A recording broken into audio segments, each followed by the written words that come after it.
in town twice lately. Oh, the big gorilla looking. This guy called him the gorilla look. Yeah. I swear that's his name. What's his name? Like big. I swear his name is like Monkey Gorilla or something like that. What's your Instagram handle? At Monkey Gorilla is crazy. You'll go, big boy. You don't, like, you don't see anything in the comments. It's good. When I went to the club with my black friends. Yeah, man, this is a PSA. This is a warning. If the game Jason Taylor is trying to hit you up for a feature, it's a scam. They're scammers over there in LA. As a man, you can't really get away with that. Oh, I'm depressed thing. Like, no, man. Pull yourself up by your bootstraps, boy. No, you got to start a rap career that no one really cared about, but she still funded it. Like, and my girl is a superstar. Can't get between us no matter who you are. You remember the bars? Yeah, bro. I know. It's just funny because I know like Drake's probably watching this like, oh. I'm sorry, man. Friday, how many times have to discuss this? Brother, now you're talking about the label? Listen, bro, rapper, the MC, all this that these guys try to pump in my head. Oh, you need to push the culture? F you. I ain't pushing that shit anymore, bro. We love hip-hop. I love those. Yeah, here we go. Yeah. What are you talking about? We're talking about the fake podcast. Yeah, the fake podcast clips. And it's mostly Shati's doing it, bro. Give us some like relationship advice, advice. And then a couple financial bros be doing it as well. But like, I feel like the financial bros actually be trying to convert to YouTube and stuff. So they actually be trying the thing. But like, I just be scrolling through my For You page and like, they're talking to nobody. Cause it's like, they're saying things that's not even a real conversation. You know what I mean? Like, yeah, and on TikTok, do people actually go? Because I have a TikTok, obviously. There's a We Love Hip Hop TikTok, but there's no link in the bio kind of. There is a link, but do people go to the link in people's TikTok bios? I think a small percentage. On TikTok, it's very difficult to convert. Like, you have to kind of intentionally try to convert your audience. Like on TikTok, I have like 20K followers, but on IG, I only have like 13.5K. You know what I mean? Yeah. So like, there's a stark difference. So it's hard to get them from one platform to another. But there are ways to do it, you know? So like, for example, I know there's a podcast that I see, but they also do well on YouTube as well. Jumpers Jump, right? Some Asian guys. Yeah. But I found them on TikTok because their clips were look like pretty viral on TikTok. Yeah, they also get re-clipped a lot. Yes. I see a lot of other people posting their stuff. Yeah.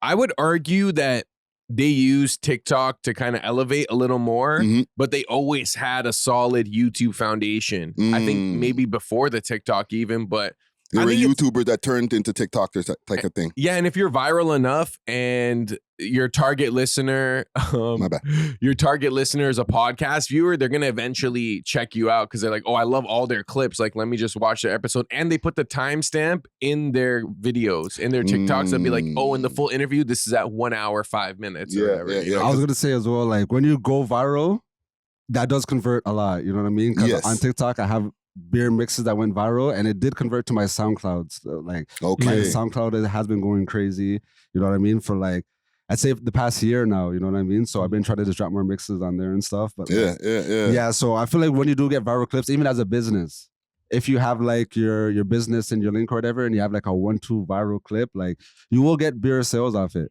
You know who does well? Those restaurants that are constantly going viral. Facts. I'm like, they must be busy all the time. Like there are some places I want to visit purely because I saw the TikTok or YouTube short. Yeah. So, and 1 second. So, okay, like what you're saying with the restaurants, right? You know what that guy who comes, he's been in town twice lately. Oh, the big gorilla looking. This guy called him the gorilla look. I swear that's his name. What's his name? Like big. I swear his name is like Monkey Gorilla or something like that. What's your Instagram handle? At Monkey Gorilla is crazy. It's something like that. Big. But the guy, he comes through and he does the thing and he eats the food and he's like, it's good. That guy there. Does that, you think that converts to, because he came to mad restaurants over here. I seen him do like probably like a dozen clips. I seen one reel where there was like a dozen different restaurants. Do you think those restaurants benefit from him being a viral TikTok guy going to their restaurant doing that that same shtick, basically. Definitely him, Keith Lee, all those type of man. No, Keith Lee's a little different though. Can't put them in the same. You can't put them in the same. No, You can't put them in the same. I actually know what Keith Lee talks like, not just it's good. Okay. Yeah, Keith Lee is good. He's like a little more. Yeah. I don't want to say professional, sophisticated. But yeah. It's a little bit more thorough. You know what I'm saying? Yeah. But even the man like Big Chomp or whatever his name is, like I gotta find his name. Basically, Monkey Gorilla is Big crazy. Chomp. Him like the eyes alone that goes on your restaurant. Like let's say you get 100,000 views, and that's even 1,000 of that converts. Yo, that's a lot, bro. Yeah. That's like even when I was posting on TikTok crazy, like I want to say like 2022, 2023, going live stream and stuff. Like I was drop shipping. I don't want to say exactly what it was because it was a little, but it was for DJs. It was like music packs and stuff. And I was making like 1 month I made 10 bands, bro. Damn. Just off of TikTok, bro. Just like people like videos going viral, the live streams and stuff, and like other DJs tapping in. So like you can make a bag, even though TikTok doesn't pay Canadian content creators for the actual content, which is L. But like indirectly, you could still make a bag. Exactly. Yeah. But I also think it depends who you utilize. Like if you have a random micro influencer pulling up to your restaurant, maybe it's like that's not gonna hit different than like a foodie or whatever. With Keith Lee, it's definitely like, okay, that's a cosign. With this other guy, I don't know if someone's gonna look at that and be like, yeah, like because he ate there, I want to eat there. Like, all he does is takes the 2 sandwiches, stacks them together, and he'll go, big boy! And it's good. After he takes the bite, which I don't know how he wraps his freaking jaws around that shit, bro. It's just, it's good. Do you feel like there's racial undertones to what he does? There's a lot when I'm watching him, a lot of bro. people call him a thing. I can say that, right? I'm gonna blank it up. Okay. A lot of people call him, the C word. Yeah. That forest animal. The boon. Yo, but I'm trying to find him. I'm like, I don't even know what to search him under. I put muscle guy, food review. Don't put food review. Put chomps. No, I'm joking. Muscle guy. I'll try Google it or something. It's good. I'll put that in there. Or try search on TikTok. I feel like TikTok has a better search. But if you're searching on Twitter, Twitter should have. I don't know. When I search on Twitter, I just see bear corn, bro. Yeah, that's what I'm worried about popping up on the I just see bear corn, but man, look around over the corner like, what are you looking at over there, Friday? Like you type in big mouth, it's good. You just no. Muscle man, big guy, it's good. I don't want my algorithm to go their way, bro. Delete your search history. But even with like certain influencers, a lot of mans be faking their followers, like they be buying followers and stuff. So a lot of companies, they stopped paying for influencers or whatever unless they're certain that you could bring in a return. Yeah. Because like a lot of people kind of like hack the system, you know, like because botting is everywhere, bro. I know we spoke about it last week with Spotify, but like, bro, I remember there was a DJ that was out here. I'm not gonna call him out because they're cool now. But yo, the man went from like 30,000 followers to like 100,000 followers. And then when I went through it, it's pure robots. Oh, man. Then I called him out on my story. Then mans are getting mad at me like, oh, why you calling him out? Like, let him do his thing, blah, blah, blah. So I'm like, all right, I guess depending on who you are, people rock with the button. Listen, bro, this and I'm not gonna try to get in any trouble over here neither. There's DJs who have botted followers too, bro. Big time DJs. Do you think someone even of Drake's caliber has bots? Yes. I'm not even gonna talk about Drake. Bro, yo, French Montana got exposed for botting on Instagram hell yeah. multiple times. Like, multiple. Like, not only Instagram, I think he got exposed on Spotify and stuff too. Bro, it's crazy, dog. Yeah. These guys play a lot of those games, bro. Young Thug said he botted Gunna's views so we could pass the weekend and then cash out it. This is true. I found him. You found him. I am big. William Liam. What the hell? Where is he? Okay, Big Groove, that's his name. Big Groove. Big Groove. Big Chomp is crazy. Same difference though. Okay, let's find him. Big Groove, that's his name. Yeah, that's him. Big Groove. Oh man. Shucking, driving, and grooving. That is some serious shucking and jiving for you know real, what I mean? I feel uncomfortable sometimes when I see these videos, bro. Watch him. Okay, guys, we have a Why am I going getting? down. Why am I getting? Dr. Umar keeps putting the white man up there for you. So Yo, every time Friday clicks it, a random white dude pulls up on the screen. Yo, my Try one more time if it happens, and it was yeah, just go on IG or something. Oh, I'm gonna, yeah. Let's see what happens now. Okay, there he is. See him there? Oh my goodness! Shucking, jiving. Oh, the discomfort, bro. Yeah, this is mine. But he's getting his bag. Yeah. Salute to him. He's getting his bag and he's, getting some blessed food, traveling the world. Nah, this is so bad, bro. Yeah, that's some buffoonery still, since you can't use the other word. Shark bite. Ready? We love hip hop. Mad. That's fun then. The dance that he's doing right now for the listening audience is heavy coonery. Yeah, imagine like Terry Crews. times 1,000. Yeah. No, because do you feel like he's preying on what other people want to perceive black people as? Where it's like, do the most caricature, racially stereotypical reaction. It's like the Terry Crews effect. You know what I mean? We're like, look at my muscles. Yeah, like let's get the big Sambo to dance for us type thing. Like, holy dude. Can we get one more? Yeah, run the next one. But the short shorts is crazy. Mad. No food. Yo! What is happening? I mean, this is just him dancing though. Yeah. But when I started doing on my IG, and let me shout out my IG at DJ Natural Wave. I'm almost about to hit 1 million. Let's go. You know, 1 million views this month. Oh, okay. But like, I used to do DJ content, but I started like not bringing out the DJ equipment. Now I just use my mixes, but I just dance to my mixes, But normally I have This is just his format reimagined. So I'm like, yo, is that shucking and jiving? Because like I'm a Shati with me, and we're dancing to a dance hall and thing, DJ Natural Jive. You know what I mean? So I'm like, so as I'm seeing him doing this, I'm like, because sometimes like when I do the commercial reggae tracks, I have pure white people in the comments like, oh, this brings me back to the club when I was in the 90s. You don't see anything in the comments. It's good. When I went to the club with my black friends, this is what type thing. So I'm just like, wait, hold on, what's going on? You know what I mean? Like, I'm glad y'all are reminiscing. Oh man. But do you feel like he's kind of taking power from it by like, enhancing his life? Like he's kind of capitalizing on this imagery that already exists. So it's kind of, is it a bad thing that he's doing this? I'm happy he's getting his bag. But and I'm not gonna say it's completely a bad thing because like we champion mans like Lil Durk and King Von and all these people that are like literally inflicting like, genocide on the black community. You know what I mean? Young Thug.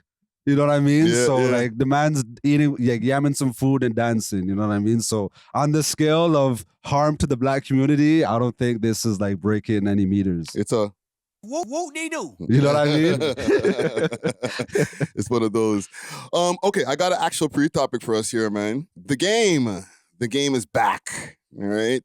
Speaking of the man scamming on IG. Right? The game is back. He's out here trying to scam Toronto rappers again. I don't know if he's necessarily, that's his intention, but I seen a post, and let's go over to his page, see if he still has it posted. Isn't it usually a DJ that's kind of, and the game's like middlemaning it, but he's really going to speak to some company? Yeah. And they use the game's account?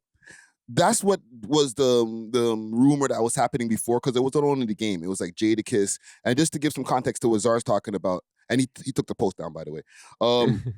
What Czar's talking about is back in the days, people were getting messages from Fat Joe, Jadakiss, The Game, and different people, and they were like, yo, that song is fire. Yo, let's get a feature going on, and I'll put you on this mixtape, and the mixtape is going to be on this place and this place distributed, and people were falling for it, sending them money to get on the mixtape to be, and potentially have a feature with these guys, and nothing happened. Mad. Yeah. Oh, I thought they would get the feature. Nah, bro. And a lot of the times, there was other ones where people were just trying to game them for a feature, and then they would say they were hacked later. You know what I'm saying? So the post that I was talking about, and I kept it, and I'm glad I kept it. The game, he had posted on his Instagram about this contest that he's doing. Okay? And let me pull up the post here. So let's stop this right here. So it's like, I'm looking to do 5 features with Canadian artists. Only 5. DM me if you're ready. And in the caption is talking about how he just signed a deal with this new UK company as like, I don't know, some kind of exec or something over there. So if you're looking for an opportunity to be with like a big label that's going places, like tap in with him. So what I ended up doing, because I saw this and it reminded me right away of the story of JB, right? Salute to JB, Flemo, you know what I'm saying? He's a legend from back in the day. Yeah, big salute to JB. Right? GCP, big tune. Random fact, the What You Need video from like 15 years ago, as a youth, I was in that video. Get the fuck out of here. What? Hold on. Side mission. You can see a young wave in this video.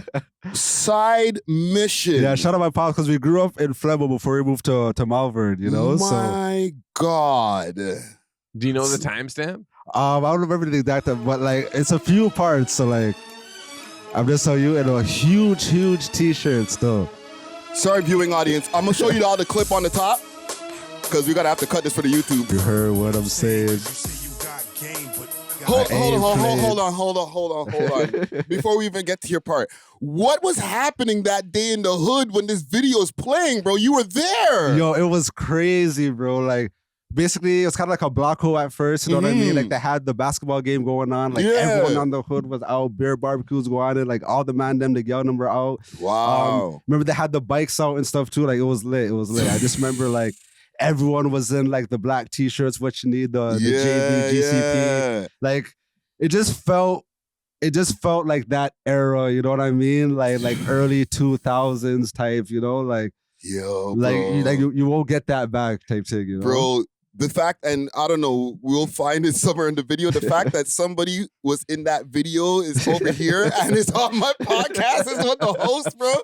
Brain blow emoji Friday right now, is fanning out right now. Bro, this is, you don't know how heavy the nostalgia is on this song, I thought bro. Madden would not care, to be honest. What? This is like the biggest deal of Friday's life. Mike, bro, I'm gonna clip this. I'm making this into a clip. No, shout out JB, bro. Yeah. It's huge. No, fam. No. No, that's a big deal. Okay, so we're not gonna see Natural in this? Can we? Sorry, because I know the YouTube audience. I wish we can give you more music on YouTube, man.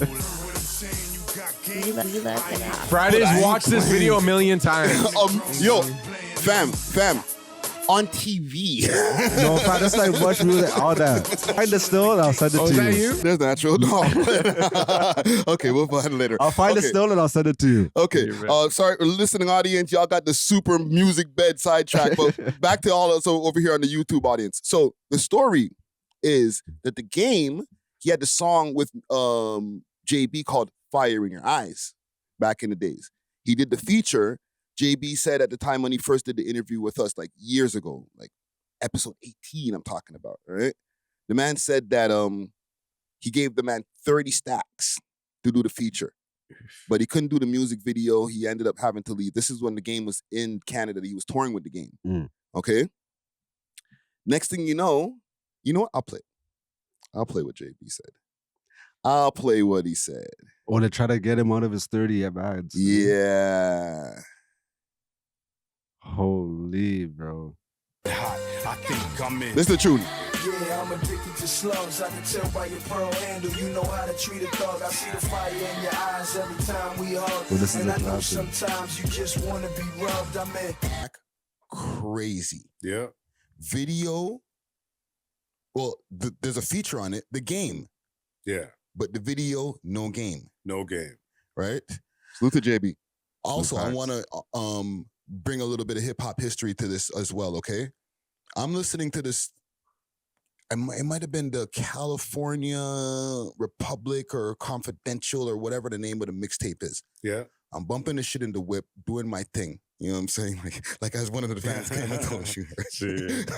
I'm doing my thing, bumping this mixtape in the whip, and I hear the fire in your eyes, and I'm like, oh, boom, boom, boom, boom. This is the JB tune. But when the track finally finishes, I'm like, where the fuck is JB? Horror story. But then you hear like one of the Black Wall Street guys. I just hear other niggas on it. I didn't even know who they were. I was just like, so this is the time in the concept. This is the time when people started rapping over other people's beats, like other industry beats. Yes. So Game has this. Obviously, I own the masters. I own the song. Everything to do with Fire in Your Eyes. Yes. See, we paid him for the We feature love hip-hop. while we're on tour. You know what I'm saying? And but I didn't understand it. So them men that rapped over, but they took it a little step too far when they started like acting like it was a release, trying to gain popularity because they were nobody at the time. They're trying to find their way. And it's still at this point, they're still not popular artists. Yeah. Or, gained any really traction. I don't think he fucks with them anymore like that. No, not at all. Yeah. But I still get paid for the song. And for some reason, they're still trying to use it like a mixtape single. Is like a single. So that's all in whatever it is. Anyways, the beat is still a sample from Michael Jackson. So ain't nobody really getting paid. There's from only so the much beat you side. can get. You know what I'm saying? But so yeah, what ended up happening is they took JB off of the song. It's his song that he got the Game to feature on. He paid him money for. They took JB off of the song, and Game had it with just his Black Wall Street guys that he was with at the time on the song, and he put it on a mixtape. But JB still gets masters from that version too? Yes, he said, because they used the Michael Jackson sample, ain't nobody getting paid big anyway, right? But that was just super disrespect, fam. Like, you took the man off of his own song. Yeah, that's crazy, bro. You're the feature artist. That's And now crazy, it's your bro. track? I don't know. Yeah, and it was on a Game mixtape, okay? He never been to Toronto since. This is early 2000s. He has not been on Toronto soil since. Yeah, 'cause that's a violation thing still. Yes. You know what I'm saying? Like, man's wanted to set it on him. JB, this is his second interview that he did with the podcast, so he was way more civil at this point. He's got businesses and stuff, but the first time, he was pissed. Yeah. Right? However, this going on with the Game right now, he hit up other people, all right? Salute to JD Era. That's, the homie JD Era out there putting on shows, and he's still putting out music. Oh, for real. Right? He hit him up and said, yo, let's work. Recently. Yesterday. Let's work. Or 2 days ago. Crazy. Damn, Let's Game work. broke, eh? Right? He says, salute, my G. Can you cross the border? Let's me book a Canada tour for you. Cause like JB ain't even thinking about the features and shit like that. He's like, let me get you on tour. You feel me? Says, oh, right here is hard. Let's talk. And then this is his response. Right here is hard. Let's talk about it, about me doing a remix on it. Or let's do a fresh feature on the song you have done already. That's not released yet. Or I'll post it in my stories. So the man asked him about one thing, and the response is a canned response like, yo, let's do a feature. It's AI Game. Yes. AI, to be honest, there are certain like companies or like, not even companies, it's like a finesser, man. He'll pay you like, I'm going to take over your account for the week. And then after I'm done doing my thing, you just say you got hacked. Yeah. I'll pay you at 50 bands, 100 bands. And then like, they said only 5 artists holla, but every single artist that holla, they're taking bread from all the artists, bro. Well, how many followers does the Game have? Let's do a quick check on how many followers the Game has. Because if we work on percentages, he has 13 million followers. So if he just gets 1% of that, that's like a freaking what? 1,300 followers? Yeah, because even out of the 13 million, I feel like at least 60% of those are fake. Yeah, that's true too. I'm sure if you click it, you're going to see beer like no picture accounts and stuff. Or like Russian robots. Yeah. Okay, so let's say that it's 7 million. You still might get like 7,000 people that you might be able to gain. Facts. And like if 7,000 people send you a 5 bands, that's a little come up. Right? That's a big come up. Let's also keep in mind, this is not the first time that the Game's been on this and then said it wasn't me, it's just somebody taking over my account. So this would be, I guess, the second time. and he can't keep money. He got a lawsuit on his head from years ago where he got sued for freaking putting the fingers up in a chick that was on his show. He didn't go to court. So he didn't go to court. He brushed off the court case, ended up losing the case, and he owes millions to this chick now. And since then, he's never put anything in his name. He's put everything in Wax's name. He's put everything, all his music. Brown paper bag. Yeah, everything's been behind the scenes now. So it wouldn't be far-fetched to think that the game might be looking for some bread. Do you think any Toronto artists actually paid him? I hope not. I hope as long as We Love Hip Hop exists and we can keep on getting some traction, that the game ain't gonna come over here and fuck anybody over. Yo, Bond, I rock with you now. We're boys now. So I don't like, normally he be doing these like, like those pop-up concerts with artists. He be doing those. You know what I mean? Pay to please. Bond, please don't holler at the game. This is not real. I rock with you now. We're cool. We chopped it up. You know what I mean? I don't want to see you go out like that. Yeah, man. This is a PSA. This is a warning. If the game, Jason Taylor, is trying to hit you up for a feature, it's a scam. All right? Those are the West Coast scamming mans. Yeah. Don't let them West Coast guys, them LA guys come and infiltrate the Toronto Kings, eh? All right? They're scammers over there in LA. What if he's just trying to promote this new UK label he's an executive of, guys? Yeah. So where's the post then? UK, that's like some crypto thing, bro. Oh, this is my new UK crypto coin. Yeah. Nice little 24-hour post on the feed. I'll even post. See, that's bullshit too, right? Yeah, I'll give you a feed post. I ain't even do a story post. Usually the story post is what I would charge you for, or what I'm charging you for. I'm giving it to you on the feed, fam. Pause. TJX6, that's a scam rapper guy that went viral a couple years ago. He told a story of when he scammed Black China. Basically, he's like, how much for like a feed post or whatever to promote my business? She's like, oh, like 5 bands, or that he paid her 5 bands for the feed post to promote a clothing store, but it was a fake store. From her followers going to the store, he ended up getting like, I think it was like 60 bands or something. 65 bands on a fake clothing store. And because Black China was the one that posted it, no one went back to him complaining. Everyone's like, oh, I didn't get my clothes. They're going to Black China. Yep. Oh, I didn't get my clothes. And then she's like, yo, like, it was a brand deal or what, you know what I mean? So like, mans are getting their finesse off with these celebrities, bro. Just beware of the game. Easy. Yeah. Beware of the game. Beware of the game. Literally. That might be the name of this episode early. You know what I'm saying? Beware of the game. Let's start this shit here, man. Oh, this is hilarious. We haven't started yet. Oh, wrong shit. Oh, my bad. Wrong tune. I got you. Big tune. Start this shit off, man. I'm done pretending to be a DJ. Nah, you're a DJ now. I've initiated. I didn't have to catch a body. You are who you spend time with, a lot of DJs. Yo, listen, low key, I'm like a DJ hang arounder, bro. All right, this is like not new. It just evolves from years to years to different DJs. Like, salute to DJ Law, one of my best friends that I used to hang around with all the time. Go to start hosting events with him and stuff like that, just on the threeaz. You know what I'm saying? But rappers and DJs go together since like the beginning of time. Peanut butter and jelly. Yeah. And big salute to DJ Quest over there in Montreal. That's my homie from before I moved here. You know what I'm saying? I watched him put his first turntables together, and I was just like, just hanging out, always watching DJs. I just never learned how to like actually transition and do like the fader and the mixing myself. I was gonna say you should learn, because I feel like that would open up a whole new lane, like hosted by DJ Friday, Ricky Dread. I ain't mad at it still, man, because a lot of people who are rappers or like influencers or stuff like that, they're also DJs low key. You know what I'm saying? So yeah. But yeah, that's the whole other side mission. Let's get into it, man. We are Buck is the world's most smoked out podcast. We love hip hop. I'm your host of the most host, Friday Ricky Dread, aka Friday DJ, not a DJ Rick. We back at it, episode 630. Let me double check over here. Holy shit, I'm running 631. 631. Sheesh. Okay, we over here, B3 Studios.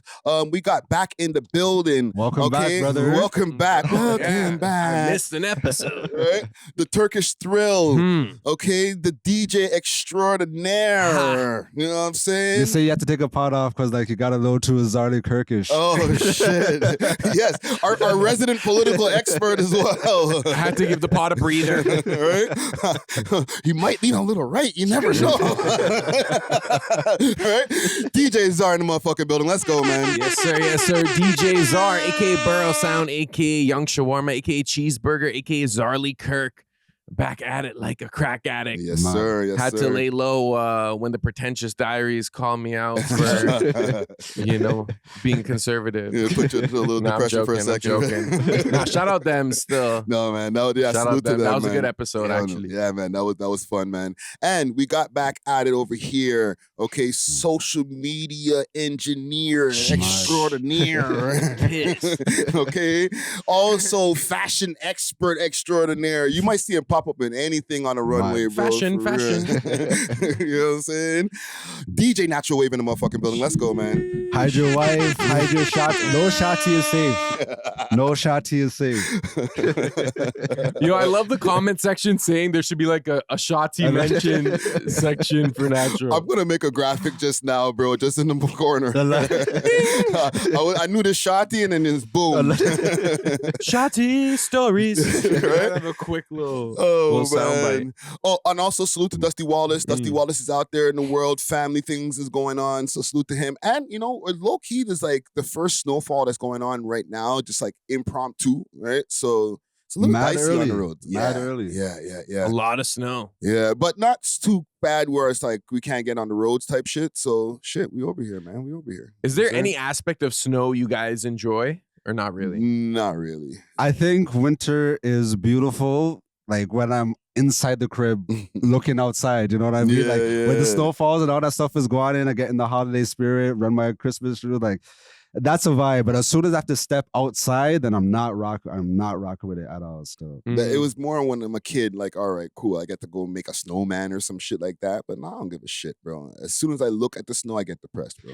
I don't like the snow too much, but there's something about the cold wind, like just a good amount that, I don't know, it kind of gets me going. Like it wakes me up. And like back in the day, I used to like go for runs in the winter and it would just be me in the cold. And it just brings me back to that place where I'm Niggas like, ain't doing that. I'm about to lock in. I'm like, maybe it's my Caucasoid genes like screaming like, yo, this is what we want. That's like some white activities. No, I lie. When you see these guys in like December, like 28th, running in shorts, insane, bro. Never a black guy. As soon as mind over matter. As soon as Christmas passes, then I'm over winter. So it's like, all right, wrap it up. I'm done with it. Yeah. No. But one thing also, and big salute to One Take Jake in the building, right? He was telling me, we were talking behind the scenes about winter, like it does kind of motivate people to lock in. You know what I'm saying? Like, yo, we really need to get on our grind because like summertime, you're outside, you're at events and stuff like that.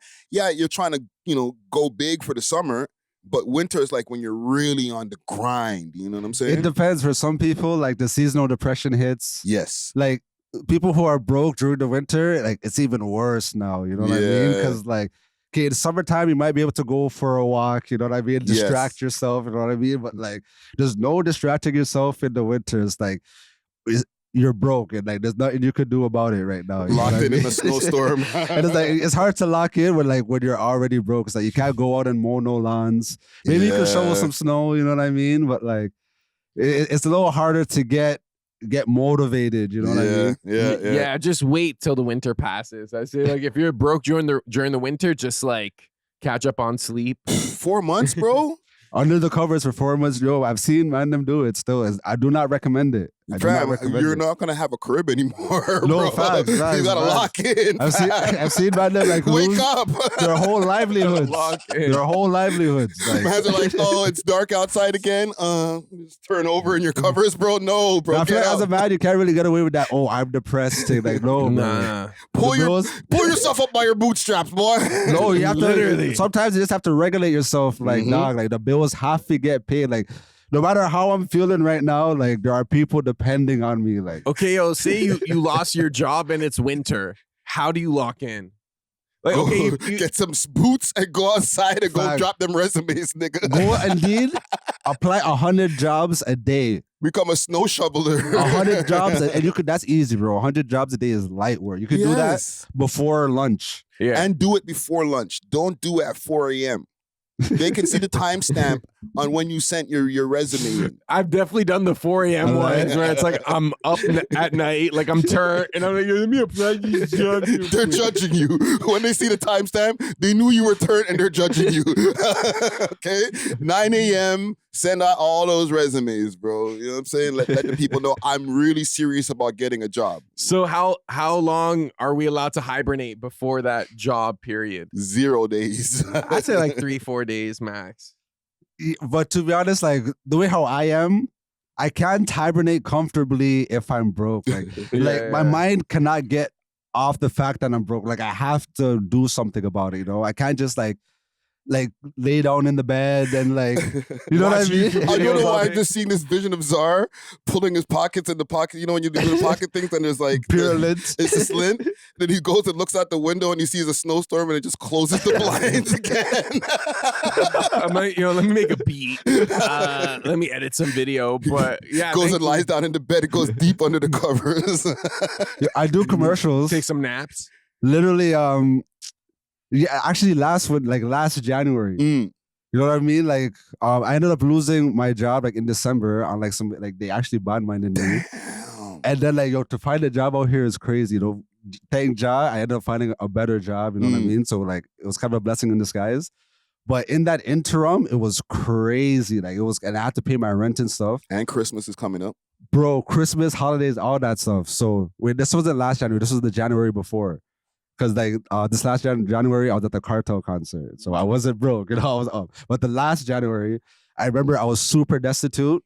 And then like a random check came in from a commercial I did like a couple years ago, but like a residual check. Yeah. It was like a 5 bands type. Bro. Hold on, I need the air horn. Bro, that hit better than Christmas, better than Pokes, better than Shot, better than anything, broski. Like, yeah, it really felt like Jah answered my prayers, dog. So, yeah, that means like, yo, fam, like, and okay, before we get into our topics, like, do you guys like pray? Yeah. Yeah, like when? Like, is it a regular thing before you go to bed, like, or is it just like when you're in trouble?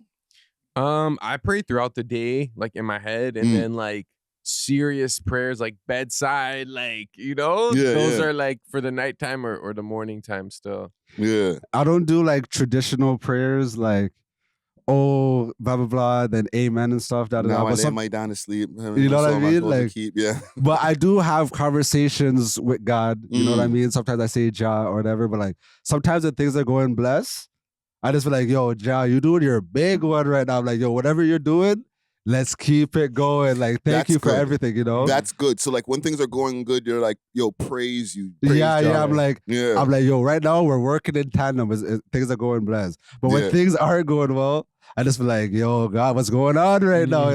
Like I thought we were cool, you know what I mean? Like, yeah, but at least, whatever we can call it, communication is happening in both times. Because sometimes when we're up, we ain't even thinking about God. We're like, look, all these bitches, all this money, The only time you might be saying, oh my God, is when you're busting a nut. You know what I'm saying? But then when times are down, you're like, damn, God, let me get back to them times again. You know what I'm saying? It's like, bro, where were you all them times when you were chilling? You didn't praise me and say thank you. You know what I'm saying? Yeah, and technically we should be thankful like constantly, especially if we're alive and we're moving, we're talking, we have our senses, whatever. Like, yeah, facts. No, it's a blessing. But yeah, let's get into a couple of things here. Let me salute the sponsors before we start here. I want to start with Exotic Hot Pots. Big salute to Exotic Hot Pots, Canada's loudest brand, from high grade strains to authentic grabber and the Rolling Essentials. Exotic Hot Pot is about elevating your smoking sessions in true 5-star fashions. Hold on, let me show y'all something. Trays are fire, bro. Hard. This is the same brand I've been smoking it, fam. And it's been fire.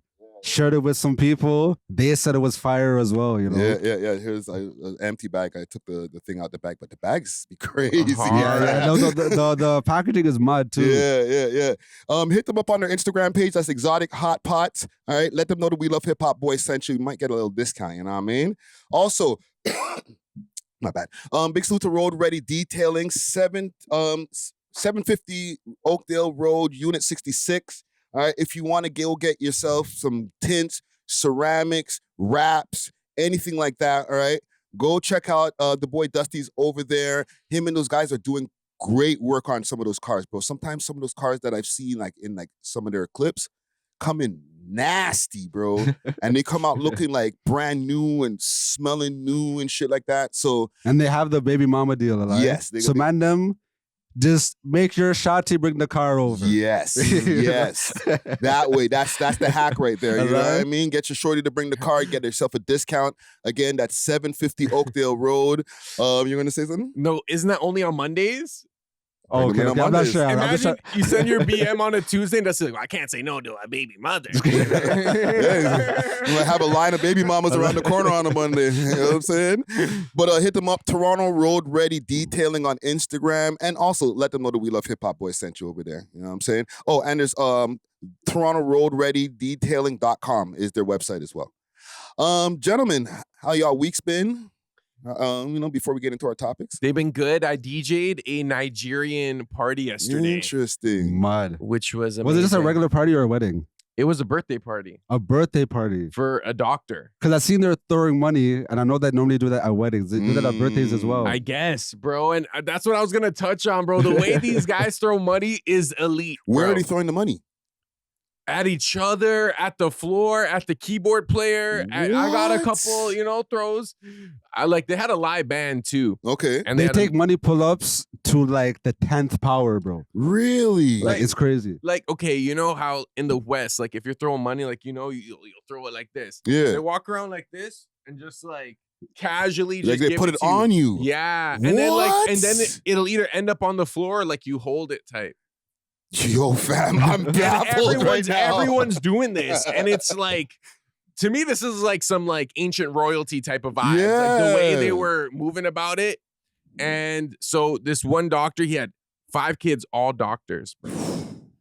So, it's like upper echelon. That was a strict household. Yeah. But I saw the success and before money my eyes. household. They're probably mad. That was probably a extravagant event, bro.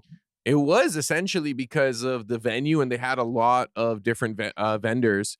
So, man, I saw the live success of like, how they always say, oh, Nigerians, they want you to be like a doctor, engineer. I'm like, yo, this is why. Because if you're a doctor and then you have kids that are doctors, like everyone's set. And now you can actually build generational wealth for real. Yeah, that's dope, man. That's dope. I know those African mans don't pay. Like they kind of set a perspective like, oh, all Africans are poor and stuff. Or scammers.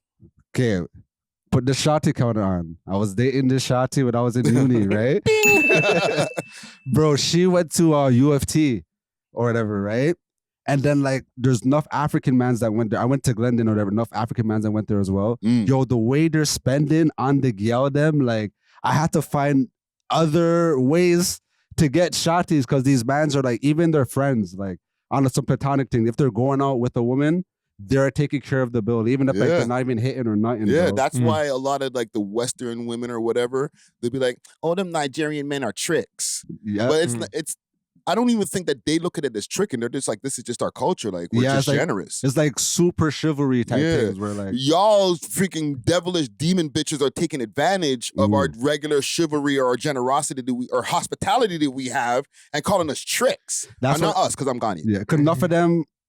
That's why they end up finding the traditional woman to just kind of go on easy, because like trad wives. You know what I mean? Once they get a taste of that, they're like, yeah, like I don't need nothing. I'm good. Yeah. I think tricking almost has like the opposite implication in certain cultures, where it's like, this is a display of my power or like nobility or generosity. Whereas here, it's kind of like you look like weak if you trick. We got him. But like in Nigerian culture, even in Arab cultures, like it's kind of like you're supposed to pay. Yeah. Like it makes you As a more of man. a man. Yeah, exactly. Yeah. How dare you try to pay like you're a woman? Like it might be even chauvinistic to the point, but like it's kind of like, hey, for a woman, you kind of got it made if you got a man. But on the opposite side of the spectrum, it's kind of like, yo, I'm so much of a man that she pays for me. So it's kind of like I can hear that argument too. Okay, I could see that. I could see that. I don't know if I feel like it sounds like that. Like that's what people try to make themselves believe. But you sound like a mooch when it. To me. Like, it doesn't hit. But man, guys try to get it off all the time. You know what I'm saying? But it don't hit the same. Man, really get like Kevin Federline didn't get ratings. You know what I mean? Yeah. I feel like people rated Kevin Federline more than they do about it before. The Wasteman's rated him. Like I feel like the Boss Mans didn't really rate him. You know what I mean? Like I don't know. The other mans that were mooching off their girls were like they're rooting for him. That's like, you know what I mean? That might be a tricky one because of the child support aspect of it too. And usually the women get the kids, but he got the kids in the situation. So we might have to like leave it for the audience to decide. Like, does Kevin Federline get ratings for the way he moved with Britney, or is it the other way around? I think he does. He was a backup dancer, saw Britney Spears, was able to court her to the point where she wanted to have his kids and marry him. Yeah. Bred it twice. Locked it down. That's not bad. Got his kids and monthly child support from Britney Spears. 18 years.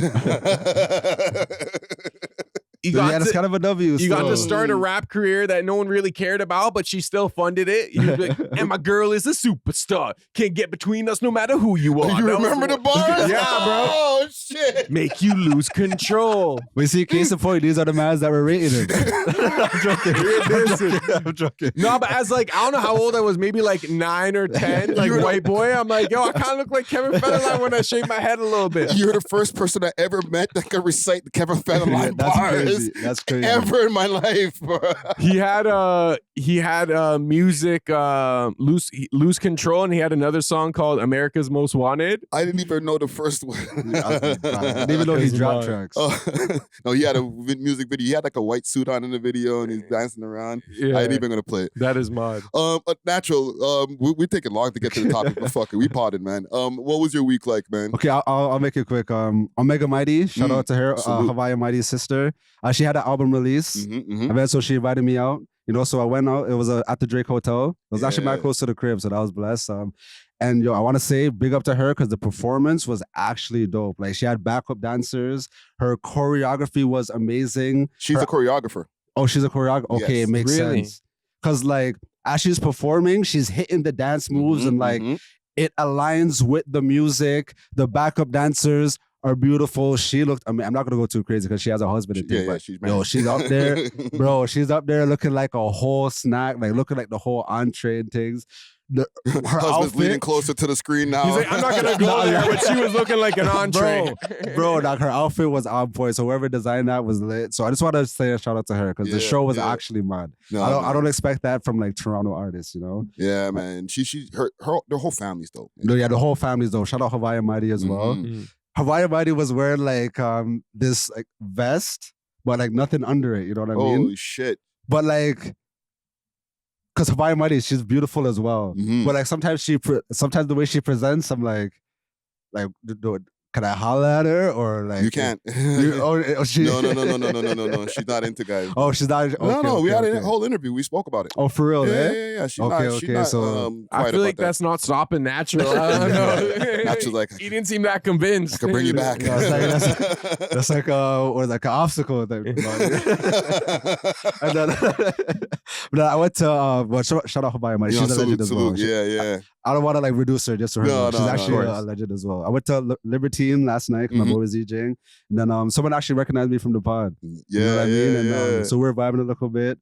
I actually ended up chopping 2 Indian things. Wow. So drop the shotty encounter. Bing! 2 of them. Bro, they're actually pretty bad. So I'll show you the IGs. But it was kind of interesting still, because like, hold on, what kind of Indian things? Like from India that are like that immigrated here, or like Canadianized? They're Canadian. Yeah, they're Canadian still. Okay. But like from Brampton that moved downtown, you know? So they were in their like apartment 200, Libertine era type You know what I mean? So they're outside, you know? And like at this point in the night, I was just like dolo because my boys ruled at the time. Like the night was over, but I was just aura farming. I'm balling up my spliff because I seen the shotties there, you know? But I'm just trying to think of how I'm gonna like get to them. And then there was like a group of guys that was already talking to them. And then I don't know like what it was, but I guess Ja was just like on my side or whatever. But one of the shotties ended up like just including me in the conversation. So I ended up just like incepting myself. And then for the rest of the night, like I was just a part of that guy group or whatever, right? And the whole time I'm thinking like, yo, why are these mans not kicking me out, fam? Because like there's three dudes and there's 2 things. So then now another guy is added to the mix. Like, so it kind of 4 on 2, yeah. It's like Hunger Games now, you know what I mean? Like, and I'm looking mad for like one of the shotties is on me, you know what I mean? So like, if I was those guys, I would have got rid of me in a long time. I wouldn't have even let myself enter the equation. Yeah, you know? but what are they gonna do? Be like, yo, you're not with part of the crew, leave. It's gonna end up being a fight. I see what you mean, but there's ways to extract. So yo, bro. So what are you saying? You're good. All right, bro. Yo, we're gonna head. You know what I mean? You know? Or do you try to like take the 3 guys to try to like move the party, like maybe turn their backs around? What was the demographic of these 3 guys? I feel like this will help. Okay, one of them was like he seemed mixed between like Asian and Indian. Okay. The other guy was Trini. And next man was Jamaican. Interesting. But I feel like both of these things liked black guys. So one of the shotties was already talking to like the Jamaican guy. Yeah. And then I guess me being like another Jamaican guy. You know what I mean? Yes. And keep in mind, you might have been trying to go do the pickup with shorties. They picked you up. That is true. Because for her to bring you into the circle to start talking with 3 guys that are already there, they sniped you. You didn't snipe them. That is true as well. That is true. So I feel like they're probably kind of like what you're saying. Like, there's nothing we can do type shit. Yeah, bring him in. This is the one we want. These niggas is talking to us, freaking chopping our ears off. Bring this guy over here because he's the one you want. You chopped them, right? Bro. So that was their intention. It got to the point where like I ended up chilling with them. We ended up going to like an afters or whatever. The 3 guys left and it's just me and the 2 shotties. See what I'm saying? So I'm like, yo, I have to. I was trying to manifest the threeaz. It didn't happen, you know, like because the friend was about it, you know, like the shotty I was talking to, she was showing me emotion. She was about reaching the crib. Yeah. But I'm like, hey, how am I gonna get this next shotty to reach the crib as well? That's the golden goose, bro. Yeah, it was. That's the golden goose. It only happens. It's like an eclipse. No facts. It's like a not even just like regular like yearly eclipse. It's like those different eclipses that only happen every once 4 in a or 5 years. Yeah. All the stars have to align. Yes. Bro, I thought I'm like, yo, is this like another Raptors championship where like Kevin Durant gets injured? You know what I mean? I thought it was one of those ones where like all the stars were aligning for me. But inbound plays perfect. You know what I mean? It was a Blue Jays moment. It was a Blue Jays moment. I got right down to Game 7, down to the wire. 4 a.m. at an afters. You know what I mean? Yeah. But listen, for my time, I caught 2 golden gooses in my life. Really? Yeah. 2 of them. Yo, if that Jamaican dude was still with that girl, do you feel like you would have got it done? Maybe not the threeaz, but yeah, I feel like if we were able to extract the 2 other guys, like normally I would be letting random people in my crib, but for them shotties, I would have let this random nigga like, bro, you hold down the living room. Just go on easy. Yeah. Just go on easy. Because we're both Jamaicans. I trusted him. You know what I mean? don't know about that, bro. I'm wildin'? Yeah, that's a wild life, bro. Nah, I kind of hear that because if it was like I was in the same situation and the other dude was Turkish, I'd be like, yeah, bro, like you're good. Like I already know you're Turkish. Because I'm thinking like, okay, like what's the crate like? In my mind, he's just gonna try to do with his shotty. I'm gonna do it with my shotty, and then in the morning, everyone goes their separate ways. Like now he knows where you live. So that's my new boy. Are you crazy? Like this is we can land these shotties again the next time. He's not gonna rob him Friday. That's where my brain goes, man. Sorry, man. I'm traumatized. I wake up, man. all the shotties is gone. This was like an elaborate scheme. I've been home invaded before, bro. I'm traumatized. Really, eh? Yeah. But listen, man, friggin' that was wild. Yeah, you're outside, bro. As far as my week, I put out the documentary. I gotta check that out. Right, first Canadian rapper. Yes, the first rap song in Canada and the first person who created OVO, basically. Man. Okay, R.I.P. Mr. Q. I'm sorry, man. He's the first one who used OVO. It's facts. It's not. I know. It's just funny because I know like Drake's probably watching this. Like, oh. I'm sorry, man. Friday, we do. How many times do I have to discuss this? brother. Now you're talking about the label. Listen, bro. One thing I will say about that though, because a lot of people were like, "Yo, we need positive content. Great, this is gonna be amazing." So then, why the fuck only 300 people watched this shit so far? Jeez. You know what I'm saying? If 10 people had died, or if Mr. Q was some kind of gangster that was in and out of jail on some degenerate bullshit, this shit would already had probably 5,000 views on it by now. The audience speaks, like they love the fuckery. They do love the fuckery. And I'm done being gaslit. I had a Twitter rant yesterday. No, because they gaslight me in comments, in person, people DM me. All you do is defend fuckery when it's like, nah, bro, I put a full catalog of interviews and documentary pieces and different things that are on different subject matters. But the only thing that ever travels is murder, murder, murder, kill, kill, kill. Now, sometimes I see you post stuff and I'm like, okay, I see what you're trying to do, but ain't nobody gonna really care about this, bro. Like, yeah. But at least he's doing his part. Like, he's like, okay, let me push the positive stuff or like this topic. Mm-hmm. I already know the algorithm's not going to push it, but this is what you guys want. But they don't even see that now. Because they don't even see it. And then the fact that they don't see it, they're still going to say you don't do it. Exactly. So what's the point, bro? Damned if you do, damned if you don't. Fam, it takes a long time to put together a documentary. And I'm not crying, watch my documentary. It took me so long. It's just about the subject matter. Because I could take the same amount of time and do something else. Because when you did the rise and bloody fall, horrific, murderous fall, that went mad. Like. It went mad. Yo, you know how many people were like, I can't wait for this. And then those I can't wait for this is translated over to the actual views on the YouTube video. I got a bunch of people that were like, when I posted a clip, let's say on Instagram, oh, dope, I can't wait to see this. Yeah. Only 300 people showed up to the YouTube though. So it's like people are just capping, bro. Like, I can't wait to. I'll watch that educational shit later.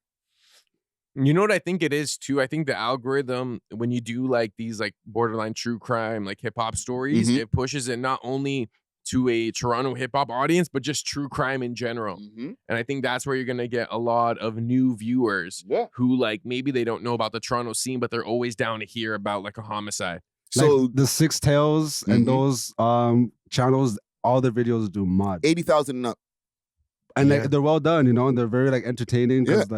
But he's not doing any videos. And salute to Six Tales. He's not going to do a video on the history of Toronto hip hop and how we have such a rich, creative history over here. Who the fuck cares? No, exactly. I think he would, but he would incorporate homicide into it somehow. Like if there was a story that aligned with like a crime scene or different blocks or whatever, like he'll include that. But but whose fault is that? Like he can't give you history because nobody's gonna watch. But then the audience acts like that's what they want. Stop pushing all that negative shit on my timeline. Motherfucker, stop clicking on it and commenting on it then. Because you got way more comments on that shit than the positive shit. And that's what helps drive the algorithm. You know what I'm saying? I'll post about Max B coming home, which is great. And we'll get to that maybe. We'll talk about that now, just quick, fast. He came home. I posted about it. Everybody's happy. He went to jail for 15 years for murdering somebody. Okay? And great that he's home, but that's what's driving the algorithm. Not, Mr. Q, the first rapper to ever drop a song out of Canada, even though that's extremely important.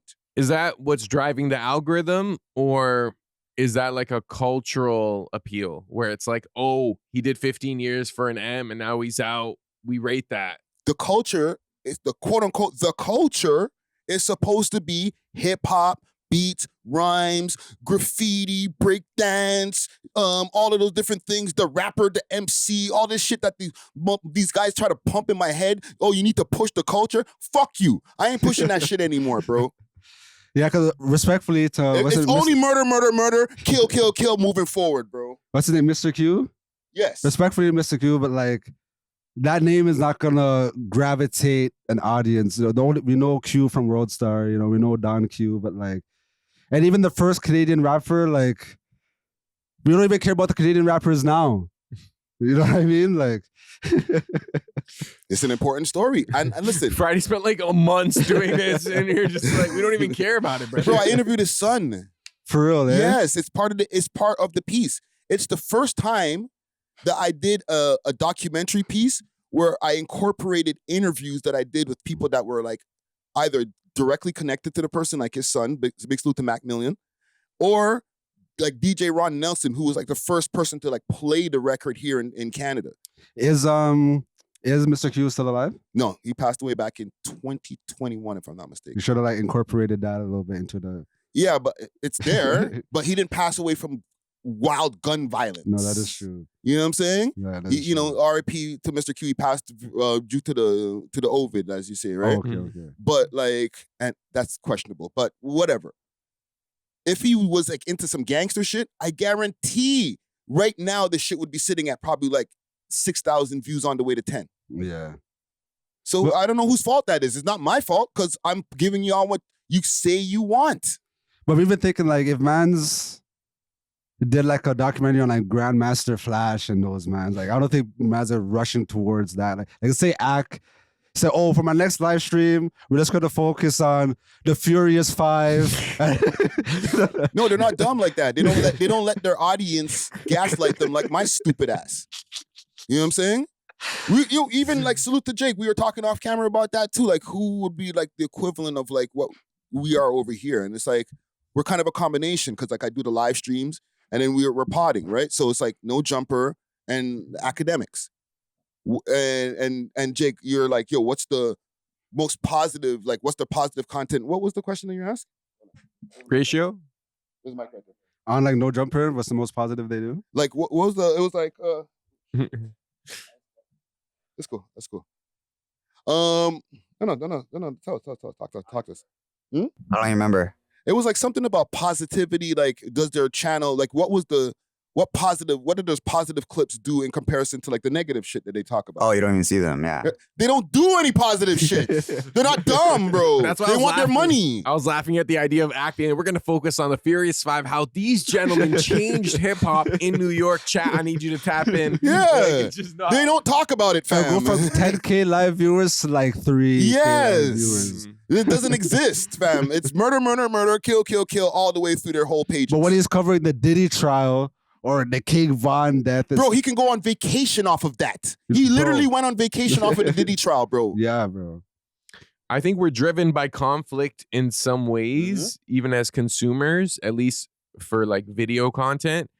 I think, yeah, like that's more interesting just in general because there's almost like a problem to solve where it's like, if it's just positive, it's like, oh, like here's just like a solution. Like, yeah, happy ending. Yeah, exactly. What do they have? They have PBS, and on them, if we're on positive, go PBS Kids, TVO. Yeah, it's not We Love. It's no, don't come to We Love Hip Hop for that, man. It's We Love Murder, kill. You know what I'm saying? And I'm playing. I'm acting up a little bit. Like I'm definitely still going to give positive content here and there, but I'm not going to take it out. Like that's why I stopped doing. Like I said, like let's just pod twice a week.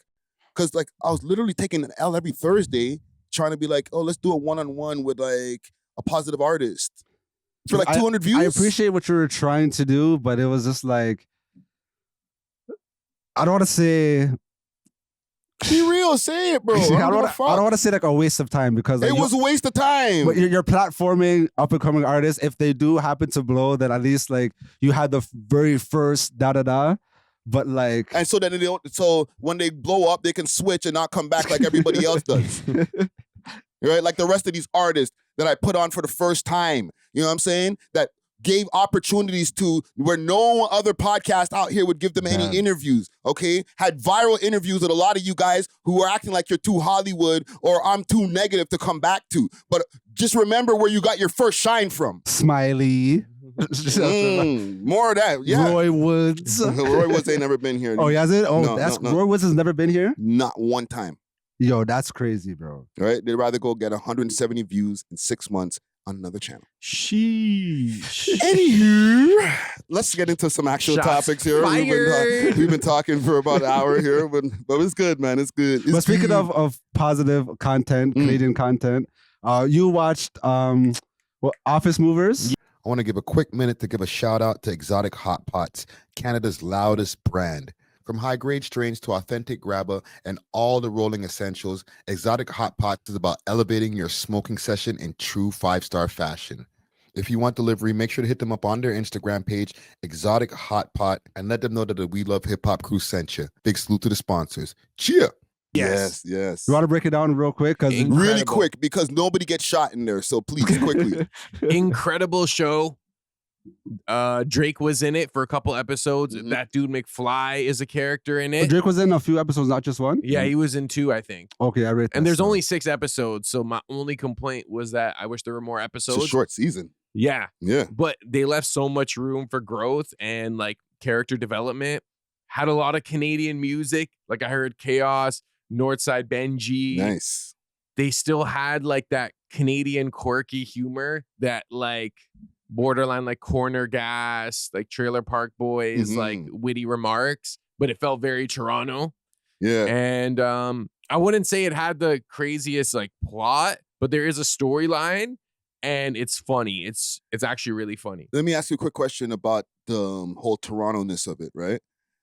Does it you have to be from Toronto to be able to get the jokes, or can somebody from the outside watch it and get the jokes same way? I think they incorporate captions a lot. You know how they'll like translate certain Toronto vernacular. That is so hilarious. That is so hilarious. So I think that does make it more accessible to a wider audience. Yeah, and it adds a little comedic effect too. And every character that they had there, like Hassan Phils, What's with Andy, that dude McFly, Drake, they all like killed it. You know, Drake did really well actually. Like the Guyanese joke is actually a top tier bar. Hilarious. Yeah. Whoever wrote that, and he might have been ad-libbing because Drake is a little quirky like that. You know, he might have been ad-libbing that whole stuff, but that whole, I'm a guy, I speak Guyanese.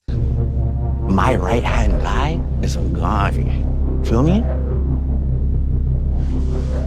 You're not getting it? You're saying guy, but you don't mean guy. What's guy? Who's guy? I mean guy. Oh. No, I mean guy. Guy Zarini. You know, a geyser, a guy that does what a guy does. A guy's guy.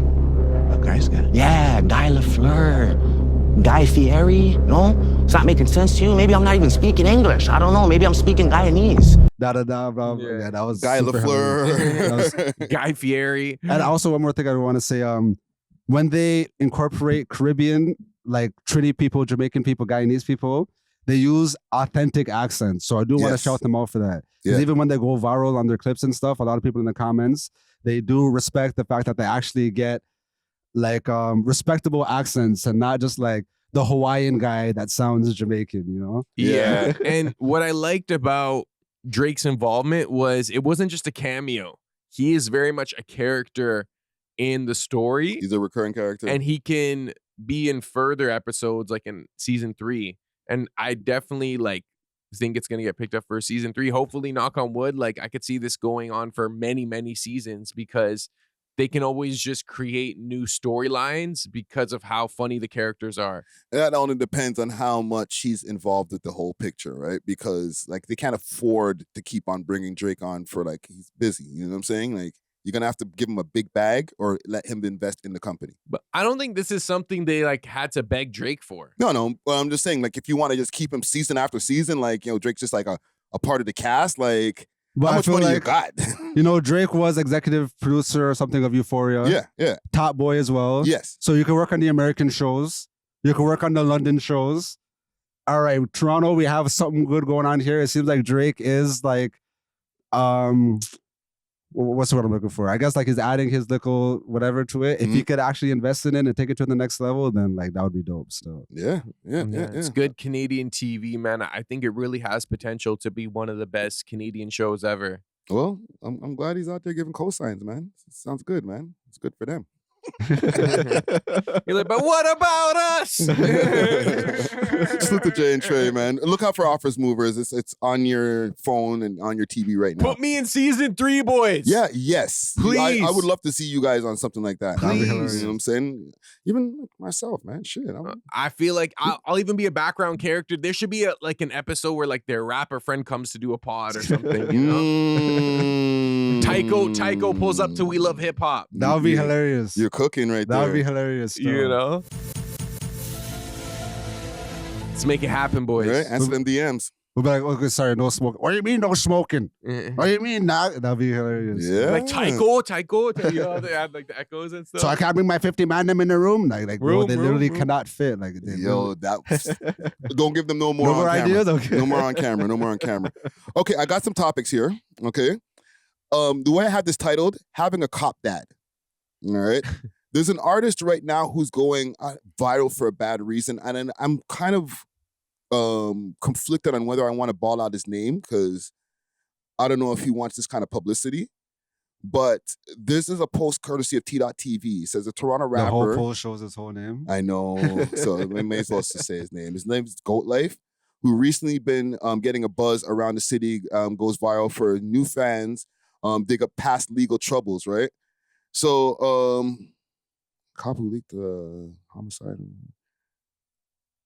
Well, what kind of music does he make? Because he makes like hold on. So okay, you want me to read that? Yes, please. A veteran Toronto police officer who leaked the London address of an alleged African warlord to his son who killed a man has resigned from the force after spending 3 years suspended with pay.